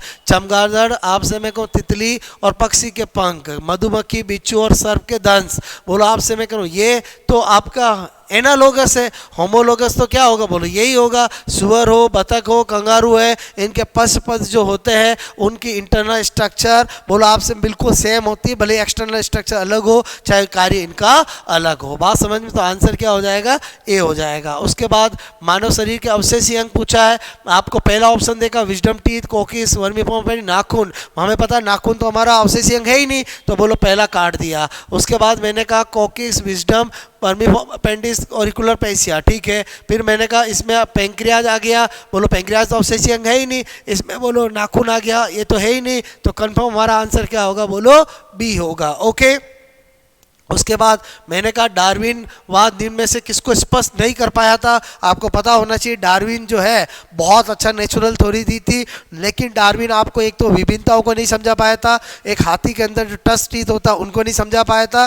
तो आपसे मैं कह रहा हूँ सूक्ष्म विभिन्नताओं के महत्व को, आपसे अवशेषीय अंगों को, बिल्कुल अनोपी अंगों की उपस्थिति को, अत्यधिक विशेषीकृत अंगों की उपस्थिति को, आंसर क्या हो जाएगा, डी। इन तीनों को ही नहीं समझा पाया। ये जो अत्यधिक विशेषीकृत अंगों की उपस्थिति मतलब आप समझ गए, हाथी के अंदर टच टीथ वगैरह होते हैं, विजुअल बोलो अनुपयोगी अंगों की उपस्थिति को यानी अवशेषीय अंगों को भी नहीं समझा पाया, और वेरिएशन को भी नहीं समझा पाया। यानी ये तीनों ही जो है वो डार्विन की लिमिटेशन है, डार्विन की कमियां हैं, आपको पता होना चाहिए। ओके। उसके बाद आपसे मैं कहूँ निम्न जीवाणुओं को उनके रोग के साथ सम्मिलित करो और सही विकल्प को चुनो। अब जैसे मैंने कहा यहाँ पर ये क्या है, ट्रिपेनोमा पैलिडम, आपको पता होना चाहिए सिफिलिस है। बात समझ में आए? तो आपको पता चला फर्स्ट का क्या होगा, थर्ड होगा। तो फर्स्ट का थर्ड मैंने कहा, बोलो आपसे मैं कहूँ फर्स्ट का क्या होगा, बोलो मैंने कहा यहाँ पर बोलो ये थर्ड, तो मुझे एक में ही मिला, बाकी में ही नहीं, बोलो मैं 100% बी कर दूंगा, बाकी देखने की जरूरत नहीं है। सपोज दैट आपको नहीं पता है, आपको पता है आर्सिनिया पेस्टिस किसका है, बोलो प्लेग का है, तो बोलो बी का क्या होगा, बोलो फर्स्ट। बोलो आपसे मैं कह रहा हूँ, तो मेरे कहने का मतलब है आपको सबसे पहले जो चार दे रखे हैं उनमें ऐसो को ढूंढना है जो आप 100% जानते हो। बात समझ में आए बोलो? तो उससे क्या होता है, आपका काम आसान हो जाता है। आप जनरली क्या करते हो, सबको चेक करते रहते हो, तो वो तो टाइम वेस्टिंग है। जैसे मुझे मिल गया कि ट्रिपेनोमा पैलिडम, आप सिफिलिस का बोलो क्या होता है, ऑर्गेनिज्म होता है, तो मुझे पता चल गया फर्स्ट का तो 100% थर्ड ही होगा। पता चला ऑप्शन में एक का थर्ड एक में ही दे रखा है, तो बाकी को मैं चेक कर ही क्यों, बोलो आप समय को बाकी तो चेक करना मेरा टाइम वेस्टिंग होगा। इनमें से कौन सी बीमारियां जीवाणु जनित है, क्लियर? तो मैंने कहा आपसे मैं कह रहा हूँ हैजा, टाइफाइड, निमोनिया, डिप्थीरिया बिल्कुल है, मप्स वायरस वाली है, काट दूंगा क्योंकि एक वायरस वाली आ गई तो बैक्टीरिया वाली हो नहीं सकती। मप्स आ गया, आंसर क्या होगा, ए। कभी कभी एग्जामिनर जान के आपको ऐसा देता है कि आपका कितना प्रेजेंस ऑफ माइंड चलता है। बात समझ में आई बोलो आपको? ओके। रिकॉम्बिनेंट डीएनए अणु को बनाने में आवश्यकता नहीं होती है, तो मैंने कहा रेस्ट्रिक्शन एंडोन्यूक्लियस बिल्कुल होती है, लाइगेज की होती है, डीएनए खंडों की होती है, ई कोलाई की नहीं होती है। अब आप कहोगे सर ई कोलाई की तो होती है, क्योंकि ई कोलाई के अंदर ही तो हम बोलो एज ए होस्ट सेल हम एंटर कराते हैं। तो एक बात बताओ मुझे, क्वेश्चन क्या है आपका, रिकॉम्बिनेंट डीएनए बनाने के लिए पूछा है, तो रिकॉम्बिनेंट डीएनए बनाने के लिए केवल टूल्स चाहिए, और टूल्स आपका ई कोलाई आपसे मैं कह रहा हूँ जो है वो होस्ट है। आपसे मैं कहूँ होस्ट मतलब रिकॉम्बिनेंट डीएनए बनाने के बाद एंटर कराने में काम आएगा। बात समझ में? तो ये तीनों चाहिए, ई कोलाई बोलो आपसे मेरे को नहीं चाहिए। उसके बाद अगर मैं आपसे कहूं जीएमओ जेनेटिकली मॉडिफाइड ऑर्गेनिज्म, बोलो नहीं है, तो बीटी कॉटन बिल्कुल है, बैसिलस thuringiensis, गोल्डन राइस बिल्कुल है, ट्रेसी है, लेकिन डोली नहीं है, क्योंकि डोली तो कौन है बोलो, क्लोन है। डोली तो कौन है बोलो, आपसे मैं कहूँ फर्स्ट मैमल, आपसे मैं कह रहा हूँ क्या है बोलो, क्लोन है, ठीक है। तो आपसे मैं कह रहा हूँ मेरे कहने का मतलब है डोली तो क्या थी बोलो, क्लोन थी, तो इसका मतलब डोली है आपका ट्रांसजेनिक ऑर्गेनिज्म नहीं है। देखो मैंने कहा क्लोन बोलो आपसे मैं करूँ और ट्रांसजेनिक एलिमेंट बिल्कुल अलग होते हैं। बोलो आपसे मैं कहूँ क्लोन तो वैसा बनाना, और ट्रांसजेनिक का मतलब होता है किसी भी प्लांट के अंदर कोई भी जीन डालकर उस प्लांट के अंदर उस जीन का करेक्टर को लाना। तो मेरे कहने का मतलब है ये तीनों तो क्या है बोलो आपसे में जेनेटिकली मॉडिफाइड ऑर्गेनिज्म है, लेकिन डोली एक फर्स्ट मैमल क्लोन है। ओके। एंडी आपसे किसका क्लोन है, तो एंडी बंदर का क्लोन है, पता होना चाहिए, वेरी वेरी इंपॉर्टेंट आपसे मैं कह रहा हूँ। ओके। उसके बाद निम्न में से कौन सी एक समष्टि यानी आपसे मैं कहूँ कौन सी पॉपुलेशन है, पॉपुलेशन का पूछा है, तो एक मकड़ी और उसके जाल में फंसी कुछ मक्खियाँ, बिल्कुल नहीं होगा। मैंने कहा क्या होता है समष्टि का मतलब, एक ही तरह की आपसे मैं कह रहा हूँ स्पीसीज का समूह। जैसे मैंने कहा हमारी सोसाइटी में बहुत सारे बोलो आपसे मैं कहूँ अगर सपोज है डॉग है तो डॉग की एक स्पीसीज होती है, ऐसे ही मैंने कहा आपको ढूंढना है। अर्थवॉर्म के घास के मैदानों में अन्य अर्थपोड्स, ऑर्थोपोड आ गया, अर्थवॉर्म आ गया, बिल्कुल स्पीसीज नहीं है। एक जंगल में सभी पौधे, बिल्कुल नहीं है। एक जंगल में सभी ओक वृक्ष, बिल्कुल ये क्या होगा आपका, मैंने कहा समष्टि जनसंख्या बोलो होगी। क्लियर। उसके बाद किस प्रकार की ऊर्जा का पिरामिड उल्टा होता है? अरे भाई ऊर्जा का पिरामिड कभी उल्टा होता ही नहीं है, तो आपका आंसर क्या हो जाएगा? डी हो जाएगा। आपको बिल्कुल कंफ्यूज नहीं होना है, ऊर्जा का पिरामिड कभी भी उल्टा नहीं होता है। उसके बाद निम्नलिखित खाद्य श्रृंखला में से संभावित कड़ी एक का क्या हो सकती है? तो मैंने कहा चलो पौधों को कीट, बोलो पौधों ने कीट को खाया, कीट को मेंढक ने खाया, मेंढक को कौन खाएगा? जिसको गिद्ध खाएगा। तो मैंने कहा यार बोलो नाग आपका स्नेक या कोबरा यही होगा। बोलो आप समय को आंसर क्या होगा? बोलो सी। अकार्बनिक तत्व जो भोजन में उपयोगी ऊर्जा में परिवर्तित करता है, मैंने कहा भोजन में जो हमें बॉडी में ऊर्जा मिलती है वो तो एटीपी के रूप में मिलती है। तो बोलो एटीपी मतलब कौन होता है? बोलो फॉस्फोरस। ओके। सामान्यतः वातावरण प्रदूषक नहीं होता है, मैंने कहा कार्बन मोनोऑक्साइड होता है, बोलो SO2 होता है, हाइड्रोकार्बन होता है, लेकिन CO2 नहीं होता है, क्योंकि CO2 से फोटोसिंथेसिस होता है। बोलो आपसे में कि साइकिल चलती है, तो इसका मतलब जनरली वो पोल्यूशन नहीं होता है। ये तीनों तो 100% होता है। ओके। निम्न में से कौन सा युग्म गलत है? आपसे मैं कह रहा हूँ निम्न में से कौन सा युग्म गलत है? ओके। तो आपसे मैं कहूँ जीवाणु की कोशिका भित्ति सेल्यूलोज, बोलो पहला ही पता चल गया गलत है, क्योंकि बोलो जीवाणु की गतिविधि यहाँ पर पेप्टिडोग्लाइकॉन आएगा, पेप्टिडोग्लाइकान आपसे में को आएगा। ओके। बाकी ये बिल्कुल सही है। 16S आपसे मैं कह रहा हूँ क्या है? बोलो 16S RNA बिल्कुल होता है, क्योंकि राइबोसोम के अंदर बोलो 40S और ऑप्शन 30S, ये दो यूनिट आपसे में को बैक्टीरिया की होती 70S की, जिसमें जो 30S होता है उसके अंदर RNA कौन सा होता है? बोलो 16S ही होता है। बोलो जीवाणु फ्लैजिला प्रोटीन सही है, कैलिजो सही है, ये आपका गलत है। ओके। फिर आपसे पूछा सम्मिलित युग्म का चयन कीजिए। ओके। तो मैंने कहा अगेन हमें चूज करना है, मैंने कहा नाइट्रोसोमोनास, नाइट्राइट को नाइट्रेट में बदलना बिल्कुल गलत है, क्योंकि आपसे नाइट्रोसोमोनास तो बोलो आपसे मैं NH3 को NO2 में बदलता है, नाइट्राइट को नाइट्रेट में बदलने का काम तो नाइट्रोबैक्टर का होता है। बोलो किसका होता है? नाइट्रोबैक्टर का होता है। क्लियर। तो पहला गलत हो गया। फिर मैंने कहा पहला गलत हो गया मतलब आपसे मेरे को ये तो हो ही नहीं सकता। ओके। फिर आपसे थायोबैसिलस वी नाइट्रिक एसिड बिल्कुल सही है, तो इसका मतलब एक बी तो आएगा, मतलब ये बिल्कुल नहीं हो सकता। उसके बाद आपसे मेरे को BC होगा, BD होगा, तो हमने देखा नोस्टॉक। ओके। और मैंने कहा स्वतंत्र नाइट्रोजनी स्थिरकारक बिल्कुल सही बात है, बोलो C सही है। एजेटोबैक्टर आपसे मेरे को AYVA, अरे AYVA नहीं, वो तो YVA होता है, तो AYVA तो क्लोस्ट्रीडियम होता है, इसका मतलब आंसर क्या हो जाएगा? B और C हो जाएगा। बात मेरी समझ में आए? बोलो ओके। उसके बाद मैंने कहा निम्न में से कौन सा रोग नहीं फैलता है? तो मैंने कहा रोग नहीं फैलाता है तो एंटमीबा हिस्टोलाइटिका बिल्कुल फैलाता है, एंटमीबा जिंजिवालिस बिल्कुल फैलाता है, ये पायरिया करता है, ये बोलो BSS करता है, प्लाज्मिडियम ओवेल मलेरिया करता है, इसका मतलब आपका कोलाई बिल्कुल नहीं करता है, ये कोई रोग नहीं फैलाता है। बोलो floridean starch Rhodophyceae red algae में पाई जाती है, कितनी बार आपसे पूछा जा चुका है कि फ्लोरिडियन स्टार्च किस में पाई जाती है? रेड एल्गी में। क्लियर। उसके बाद निम्न में से कौन सा एक वैस्कुलर क्रिप्टोगैम्स में आता है? हमने देखा कि बोलो वैस्कुलर, मैंने कहा वैस्कुलर क्रिप्टो, बोलो क्रिप्टोगैम्स, तो वैस्कुलर क्रिप्टोगैम्स, तो मैंने कहा यार ये तो मेरे टेरिडोफाइटा होते हैं। कौन होते हैं? बोलो टेरिडोफाइटा। तो मैंने कहा चलो ऑप्शन ढूंढता हूँ, इक्विसिटम, जिंगो बाइलोबा, सेंड्रस और मार्केंसिया। मैंने कहा यार ये तो ब्रायोफाइट है, बोलो कौन है? और ये मैंने कहा आपके कौन है? जिम्नोस्पर्म है, बोलो जिम्नोस्पर्म है। तो मैंने कहा आपको कि जो इक्विसिटम होता है वो डेफिनेटली कौन होता है? टेरिडोफाइट होता है, जो टेरिडोफाइट होता है वही वैस्कुलर क्रिप्टोगैम्स होता है। वेसल्स पाई जाती है, तो मैंने कहा वेसल्स, बोलो एक तो एंजियोस्पर्म पाई जाती है, और जिम्नोस्पर्म के अंदर आपको पता होना चाहिए कि इफेड्रा वेल्विसिया जो आपसे मेरे को नीटम जो एडवांस जिम्नोस्पर्म होता है उनमें पाई जाती है, तो आंसर क्या हो जाएगा? बोलो इफेड्रा हो जाएगा। ओके। बोलो सभी जिम्नोस्पर्म में नहीं होगा।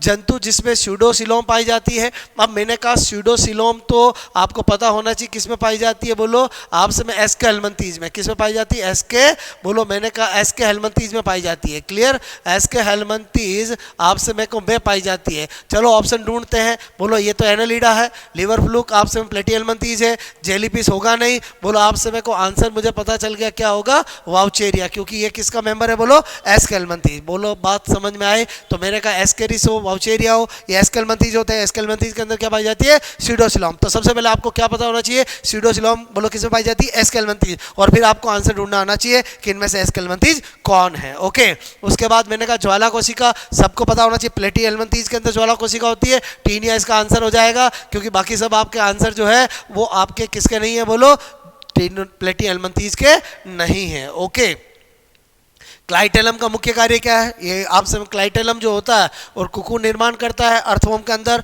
तो आपको पता होना चाहिए क्लाइटेलम का मुख्य कार्य क्या है, कुकुन निर्माण। क्लियर, उसके बाद कॉकरोच या कीट के नेत्र का आधारभूत इकाई क्या होती है, आपको पता होना चाहिए कॉकरोच के अंदर एक सिंपल आई होती है, कंपाउंड आई होती है, और जो कंपाउंड आई होती है उसकी ओमेटिडियम क्या होती है, उसकी इकाई होती है। ये आपको पक्का पता होने चाहिए, डायरेक्ट क्वेश्चन आता है। समुद्र घोड़ा, आपको पता होना चाहिए समुद्र घोड़ा क्या होता है, फिश होता है। क्या होता है, फिश होता है। बात समझ में, रेप्टाइल्स होता नहीं, एविज होता नहीं, मेमल्स होता नहीं, क्या होता है, बोलो आपसे मैं कह रहा हूं क्या होता है, बोलो फिश। यानी कोई नादानी में बोलो मेमल्स मत कर देना, ये घोड़ा नहीं है, समुद्री घोड़ा है, इसलिए आपको ध्यान रखना है।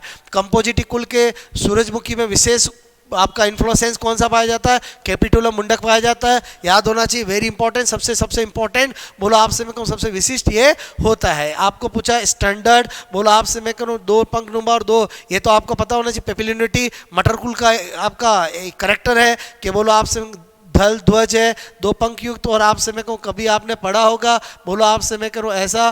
क्लियर, ये किसका करेक्टर होता है, बोलो इसी बोलो पेपिलिनिटी का करेक्टर होता है। मतलब लेग्यूमिनेसी जो हो आपकी फैमिली होती है, लेग्यूमिनेसी उसके अंदर 3 सबकुल होते हैं, पेपिलिनिटी, सिसिलियनिटी और माइमोसोइडी। ठीक है, माइमोसोइडी, बात समझ में आए बोलो। तो आपको पेपिलिनिटी मटरकुल होता है जिसका ये करेक्टर होता है। ओके, उसके बाद आपसे मैंने कहा टाइलोसिस। टाइलोसिस क्या है, तो हम जब प्लांट एनाटॉमी पढ़ते हैं तो आपको पता होना चाहिए जाइलम के अंदर बोलो कुछ जाइलम पेरेन्काइमा उसके अंदर इस तरह से प्लग बना देती है, इसीलिए बोलो आपसे मैं कह रहा हूँ कि आपका वो वाटरप्रूफ हो जाती है। तो मैंने कहा टाइलोसिस क्या है, तो मैंने कहा जख्म को ठीक करने वाला स्वतंत्र स्रावन, बिल्कुल नहीं। वेसल्स के ल्यूमन को प्लग करने के लिए उत्तरदायी, बिल्कुल सही आंसर है। बोलो आपसे मेरे को बिल्कुल सही आंसर है। क्लियर, उसके बाद जड़ों की कैस्पिरियन स्ट्रिप बोलो पाई जाती है एंडोडर्मिस में पाई जाती है, किस में पाई जाती है, एंडोडर्मिस। एक बीजपत्री जड़ द्विबीजपत्री से निम्न से किस आधार पर भिन्न है, मैंने कहा यार मोनोकोट रूट जो होती है डाइकोट से। बोलो मोनोकोट में 6 से अधिक जाइलम बंडल पाए जाते, बिल्कुल सही है। बोलो वेल डेवलप पिथ पाई जाती, बिल्कुल सही है। सेकेंडरी ग्रोथ एब्सेंट होती, बिल्कुल सही है। आंसर क्या हो जाएगा, डी हो जाएगा। ओके, उसके बाद मास सेल कौन सा स्त्राव करती है, हमें पता है मास सेल जो होती है वो हमारी कनेक्टिव टिश्यू प्रॉपर की सेल होती है, और वो आपसे मेरे को सीरोटिनिन, हिपेरिन, बोलो हिस्टामिन तीनों का स्त्राव करती है। तो आंसर क्या हो जाएगा, डी। यूकैरियोट का एटीएस किस में टूटता है, वेरी इंपॉर्टेंट, आपको पता होना चाहिए किस में टूटता है, बोलो 60s और 40s में टूटता है। बात समझ में, आपको पता होना चाहिए कि एक होता है एटीएस, आप समय को एक होता है 70s। एटीएस की बोलो लार्ज यूनिट आप समय करो, और एक होती है स्मॉल यूनिट। लार्ज यूनिट क्या होती है 68, और स्मॉल यूनिट क्या होती है बोलो आप समय करो, मैंने कहा 40s। क्लियर, और इसी तरह से आपका 70s होता है, उसकी जो लार्ज यूनिट होती है बोलो आप समय को वो कितनी होती है, बोलो 50s। क्या होती है 50s, और स्मॉल यूनिट जो होती है वो क्या होती है, बोलो 30s। अभी आपको किसका पूछा है, बोलो 80s का पूछा, तो आंसर क्या हो जाएगा 60 और 40। ओके, इनमें से कौन सा कार्बोहाइड्रेट का डाइसेकेराइड नहीं है पूछा, माल्टोज डाइसेक्राइड है, बोलो लैक्टोज डाइसेक्राइड है, सुक्रोज डाइसेक्राइड है, बोलो गैलेक्टोज नहीं है, बिकॉज ये कौन है, बोलो मोनोसेकेराइड है। क्लियर, और आपसे में को इसी को क्या कहते हैं, ब्रेन शुगर, मस्तिष्क के शर्करा भी कहते हैं। बात समझ में, इसको क्या कहते हैं, बोलो लैक्टोज, बोलो आपसे मिल्क शुगर कहते हैं। क्या कहते हैं, बोलो मिल्क शुगर कहते हैं। ओके, आपसे मैं करूँ ये जो होती है इसको क्या कहते हैं, बोलो माल्ट शुगर कहते हैं। क्या कहते हैं, बोलो माल्ट, मैंने कहा शुगर कहते हैं। और सुक्रोज जो होती है इसको इनवर्ट शुगर भी कहते हैं। बोलो क्या कहते हैं, इनवर्ट शुगर, किचन शुगर, बोलो आपसे मैं करूँ ब्लड शुगर, बोलो मैंने कहा किचन शुगर भी कहते हैं। ओके, किचन शुगर भी इसको कहते हैं, और मैंने कहा इनवर्ट शुगर भी कहते हैं, और नेचुरल शुगर भी कहते हैं। ये इसके नाम है। अभी आपको पूछा कौन सी डाइसेकेराइड नहीं है, तो 3 डाइसेकेराइड है और गैलेक्टोज मोनोसेकेराइड है। ओके, कोशिका चक्र के संबंध में कौन सा बार बार पूछा जाता है एग्जाम में? सेल साइकिल G1 S, बोलो मैंने कहा G1 S, बोलो G2 M, कौन सा है आपका? सही चेक कर लो, G1 S G2 M, यानी सी इज करेक्ट आंसर। ओके, निम्न में से कौन सा समीकरण ऑस्मोटिक घटना के संदर्भ में सही है? करेक्ट पूछा है, तो डीपीडी इक्वल टू क्या होता है? बोलो आपको पता होना चाहिए, बोलो ओपी माइनस टीपी होता है। क्लियर? उसके बाद मैंने आपसे कहा कि आपसे मैं कह रहा हूँ जैसा भी ये क्वेश्चन आया मेरी बात को समझना, अब इसमें आपको सेकंडों में आगे बढ़ना है। मतलब इसमें भी कोई स्टूडेंट बोलो आपसे मेरे को 1 मिनट लगा रहा है तो बिल्कुल उसका टाइम प्रॉब्लम मैनेजमेंट में आएगी आएगी। क्लियर? आपसे मैं कह रहा हूँ, मैंने कहा कि केल्विन चक्र में ग्लूकोज के एक अणु के निर्माण के लिए हमें पता है कि केल्विन साइकिल यानी C3 साइकिल के अंदर 1 मोल ग्लूकोज के निर्माण के लिए आपको पता होना चाहिए 18 एटीपी और 12 NADPH2 की जरूरत होती है, और आपसे 6 CO2 बोलो आपसे मेरे को होते हैं, तो इसका मतलब आंसर क्या हो जाए? बोलो सी हो जाएगा, क्योंकि ये हो नहीं सकता, ये C4 साइकिल के अंदर जरूरत होती है, ये हो नहीं सकता क्योंकि खाली एटीपी से क्या होगा? NADPH2 भी चाहिए, और आपसे में ये हो नहीं सकता क्योंकि ये भी नहीं चाहिए। आपसे मैं करूँ आंसर क्या हो जाएगा? 18 एटीपी, 12 NADPH2 और 6 CO2। ओके, उसके बाद क्रांच एनाटोमी, बोलो आपसे क्रांच एनाटोमी, बोलो मैंने कहा किसका करेक्टर है? C4 प्लांट का करेक्टर है, यानी आपसे मैं को आंसर क्या हो जाएगा? बोलो आपसे मैं कह रहा हूँ यहाँ पर C4 प्लांट हो जाएगा। ओके, उसके बाद ऑक्सी और अनऑक्सी श्वसन के बीच का सामान्य अवस्था कौन सी है? तो मैंने कहा एरोबिको या एनएरोबिको, बोलो ग्लाइकोलाइसिस या EMP पाथवे जिसको कहते हैं, वो दोनों के बीच का कॉमन है। बोलो आपसे एरोबिको या एनएरोबिको, दोनों में ग्लाइकोलाइसिस तो जरूर होता है। उसके बाद इनमें से कौन सा एक सम्मिलित नहीं है? तो मैंने कहा यहाँ पर बोलो मैच नहीं करना है, वो देखना है। तो एस्बेसिक एसिड रंध्रों का बंद होना बिल्कुल सही है, इसीलिए एंटी ट्रांसपिरेशन हार्मोन भी कहते हैं। जिब्रेलिक आपसे में पत्तियों का गिरना, ये बिल्कुल सम्मिलित नहीं है, क्योंकि जिब्रेलिन कभी पत्तियों को गिराता नहीं है, जिब्रेलिन तो ग्रोथ कराता है। साइटोकाइनिन बिल्कुल सही है, और आपका कोशिका भित्ति का लंबा करना बिल्कुल सही है, यानी कौन सा मैच नहीं खा रहा है? तो बी मैच नहीं खा रहा है। ओके, HCl का स्त्रावण करने वाली कौन सी कोशिका है? ऑक्जेंटिक कोशिका, आपको पता होना चाहिए। ऐसे क्वेश्चन के अंदर तो आपको 3 से 4 से 5 सेकंड से आगे बढ़ना है, इनमें अगर आप टाइम वेस्ट करोगे तो आपका मतलब टाइम बोलो आपको प्रॉब्लम आएगी मैनेजमेंट। मैंने से कौन सा जोड़ा सही है? मैंने कहा विटामिन ए, बोलो सही है पूछा है, तो मैंने कहा ये तो गलत है, क्योंकि विटामिन ए बोलो थायमीन होता है, कैल्शियम नहीं होता। विटामिन ए टोकोफेरोल बिल्कुल सही है, आपको विटामिन डी थायमीन बिल्कुल गलत है, और बोलो के आपका बिल्कुल गलत है। ओके, उसके बाद आपको पूछा हृदय का पेस सीटर कौन होता है? तो एवी नोड पेस सीटर होता है। पेस मेकर पूछते तो ऐसे नोड होता है, लेकिन आपसे पूछा क्या है? बोलो पेस सीटर, तो आंसर क्या हो जाएगा? बोलो आपका बोलो एवी नोड। यकृत में कौन सा चक्र यूरिया के संश्लेषण में? ऑर्निथिन साइकिल, आपको वेरी वेरी इंपॉर्टेंट पता होना चाहिए। ऑर्निथिन साइकिल के द्वारा यूरिया का निर्माण क्या होता है? बोलो लीवर में होता है। ओके, उसके बाद मेडुला ऑब्लिंगेटा नियंत्रित करता है, तो आपको पता है मेडुला ऑब्लिंगेटा जितनी भी अनैच्छिक क्रियाएं हैं, बोलो आपसे और इनवॉलेंट्री क्रिया अनैच्छिक बोलो क्रियाओं को कंट्रोल करता है। तो मैंने कहा चलो ऑप्शन देखते हैं। रक्तदाब अनैच्छिक क्रिया है, वेंटिलेशन अनैच्छिक क्रिया है, श्वास लेना अनैच्छिक क्रिया, आंसर क्या हो जाएगा? ऑल हो जाएगा। ओके, उसके बाद किस प्रकार के शिक्षण में, अब हम टीचिंग मेथड का देखते हैं। आपसे मैं करूँ मेरे अकॉर्डिंग टीचिंग मेथड इस बार बोलो ज़्यादा नहीं आएंगे, तो मैंने आपसे 12 क्वेश्चन दिए हैं, हो सकता है 12-15 के आसपास ही आए। क्लियर? तो किस प्रकार के शिक्षण में अधिगम संबंधी बोलो त्रुटियों को शुद्ध करने के लिए प्रभावशाली विधियों का विकास करना मुख्य उद्देश्य है, आंसर होगा उपचारात्मक। क्लियर? तो आपसे मैं कहूँ आपको मेरी बात समझ में आनी चाहिए कि उपलब्धि परीक्षण तो क्या होता है? सबसे पहले हम टेस्ट लेते हैं, और टेस्ट लेकर के हम देखते हैं कि कौन से बच्चे हैं जिनको सबके साथ सिखाया फिर भी वो कम दूर रह गए, बोलो कम सीख पाए, तो वो होता है उपलब्धि परीक्षण। फिर आपसे मैं करूँ जो बच्चे समस्यात्मक आए, जो आपसे मैं कहूँ जो 8-10 बच्चे ऐसे जो अभी भी नहीं सीखे, फिर उनका हमें क्या करना पड़ेगा? निदानात्मक, उनका कारण पता लगाना पड़ेगा, और कारण पता लगाने के बाद हमें क्या करना पड़ेगा? उपचारात्मक करना पड़ेगा। क्लियर? तो अगला क्वेश्चन क्या कहता है? एक अध्यापक ने कक्षा में सभी छात्रों का टेस्ट लिया, अध्यापक ने पाया कि 25% छात्र कुछ विषय में कमजोर है। यहाँ अध्यापक किस प्रकार के परीक्षण की बात कर रहा है? तो डेफिनेटली उपलब्धि परीक्षण की बात कर रहा है, क्योंकि जब उपलब्धि परीक्षण करेंगे हम, तभी हम बोलो समस्यात्मक बालकों को पता लगा पाएंगे, और तभी हम निदानात्मक उपचारात्मक कर पाएंगे। तो ध्यान रखना वेरी इंपॉर्टेंट है कि एक टीचर ने आपसे मैं कहूँ कक्षा में सभी छात्रों का टेस्ट लिया और 25% उसको छात्र कमजोर मिले, तो ये किसका परीक्षण हुआ? उपलब्धि परीक्षण हुआ। अब इन 25% बालकों को हम बुला करके पता करेंगे आपकी क्या बोलो कारण रहा जिससे आप पीछे रहे, तो वो कौन सा होगा, निदानात्मक। और फिर आपसे मैं उनको वापस बोलो हर समस्या का दूर करने के लिए जो करा जाएगा वो क्या होगा, उपचारात्मक। ये तीनों वर्ड आपके बहुत क्लियर होने चाहिए। पाठ योजना का मुख्य उद्देश्य क्या है, तो आपको पता होना चाहिए। पाठ योजना के बोलो आपसे 5 पद होते हैं, उसमें सबसे मेन पद आपका क्या होता है, बोलो प्रस्तुतिकरण होता है। पहला प्रस्तावना होता है, दूसरा प्रस्तुतिकरण होता है। आपसे मेरे को इस तरह से 5 पद होते हैं। क्लियर। आपसे मैं करूँ बोलो मुख्य पद कौन सा होता है, हमेशा प्रस्तुतिकरण। बीएड की आपको पता होना चाहिए विज्ञान शिक्षण की वह विधि जिसमें विद्यार्थी को एक खोजी के रूप में कार्य करने के लिए अवसर दिया जाता है। तो मैंने कहा खोजी के एक तरह कार्य करना तो किसमें होता है, बोलो आपसे मैं करूँ ह्यूमरिस्टिक विधि, जिसका दूसरा नाम आपसे मैं कहूँ अन्वेषण विधि, आपसे मैं कहूँ अन्वेषण विधि, आपसे मैं कहूँ या अनुसंधान विधि या इसी को बोलते हैं खोज विधि। तो आपको पता चल गया होगा कि आंसर क्या होगा, बोलो ह्यूमरिस्टिक विधि होगा, क्योंकि खोज विधि एक्चुअली इसी का नाम होता है। ओके।